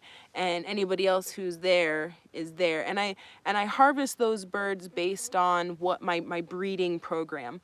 So if I have a hen I know who always eats eggs, who is mean, who eats chicks that she hatches, maybe she doesn't lay very big eggs, or she doesn't lay, like she's young and she doesn't have a good lay cycle, she would be one that I would eat, because I try to breed my own chickens and not buy any. So, and that's kind of the thing, is some people, if you have lots of land, lots of forage, you can have a zillion chickens, no problem. I would love a zillion chickens, no problem. But we don't have the forage for them. So I do have to keep my numbers where I need them to be. And because I don't want to be buying birds and bringing them in, more cost in a sense. You know, I like my own breeding program. So I hatch and we eat some of those. And some of them make it, some of them get sold, and just kind of that whole kind of process, if that makes sense.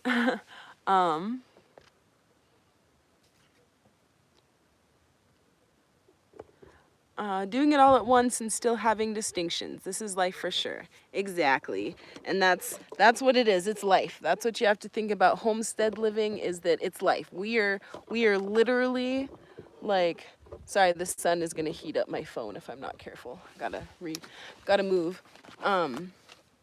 That is the thing, is there's so many different things that life throws at you just in the city, but then you go homesteading and you're dealing with like life at its rawest. You're dealing with nature and that part of life, and it's very different. JS, great advice on animals. I have a tender heart too, but I do believe they provide for us, so we should treat them with love. Exactly. And I think that's kind of the best way to go about it. Me personally, but I've kind of seen all sides of the board when it comes to how people raise their animals and how they act during harvest. Some people who keep totally separate from their animals still have a hard time. Some don't. Some have a harder time. So it's just figuring out what works best for you.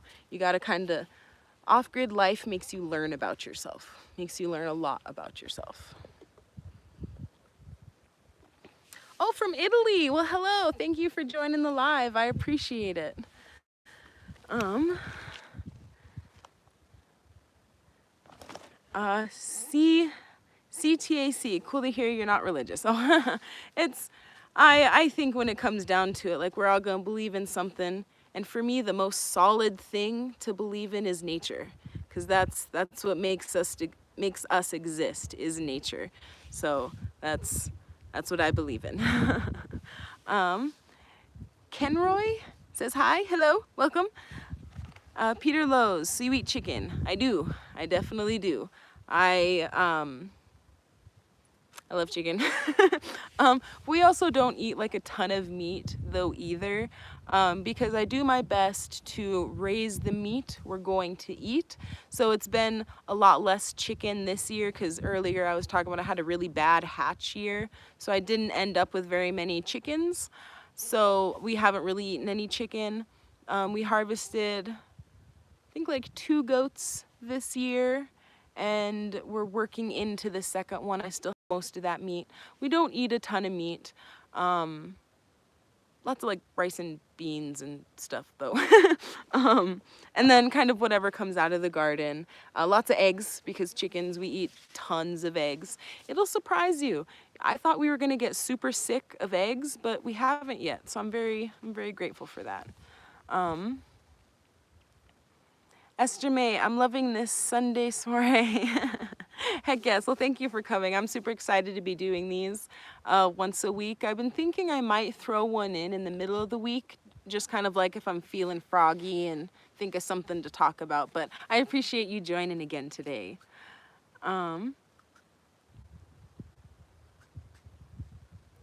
Stas. It sounds Stas, it's my name. Did I say that right? Sir Adam, you're a very articulate and knowledgeable young lady, liked, subbed, and shared. Thank you so much, I super appreciate it. I've been doing this off-grid thing for a long time, and it's been kind of a continuing trending thing, but I still don't feel like people talk about certain aspects, and I definitely want to talk about those aspects because I think they're the most important, because you know it's the social media side versus the reality, and they're so different that people who've only seen the social media kind of side of it, you know, they get into it and they get so discouraged because it's not the fantasy that social media makes it seem. And that's not meant to discourage, it's meant to just make aware that there's a huge learning curve. But to me, it's the most fulfilling learning curve because you're truly learning to do things for yourself or for your family. And I feel that doing, like, I'm a nature person, and I'm all about the nature. And helping it to thrive, and to me how I feel about things, to undo a lot of the damage we have caused. And because like that's what our off-grid journey is about. It's not just about being off-grid out of the city, self-sustainable. It's about revitalizing the area, because if we can all grow abundance, we all have abundance to share and no one's without, in that kind of mindset. Like I hope one day to have a big old crazy garden, just flicked my hair.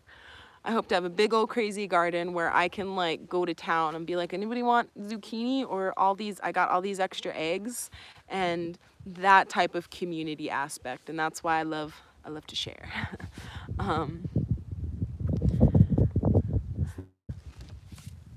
Okay, cool. I'm glad I said it right. But I think that's gonna be the end of this live because it's actually been super crazy long. And these things I'll definitely probably come back and talk about in many other videos.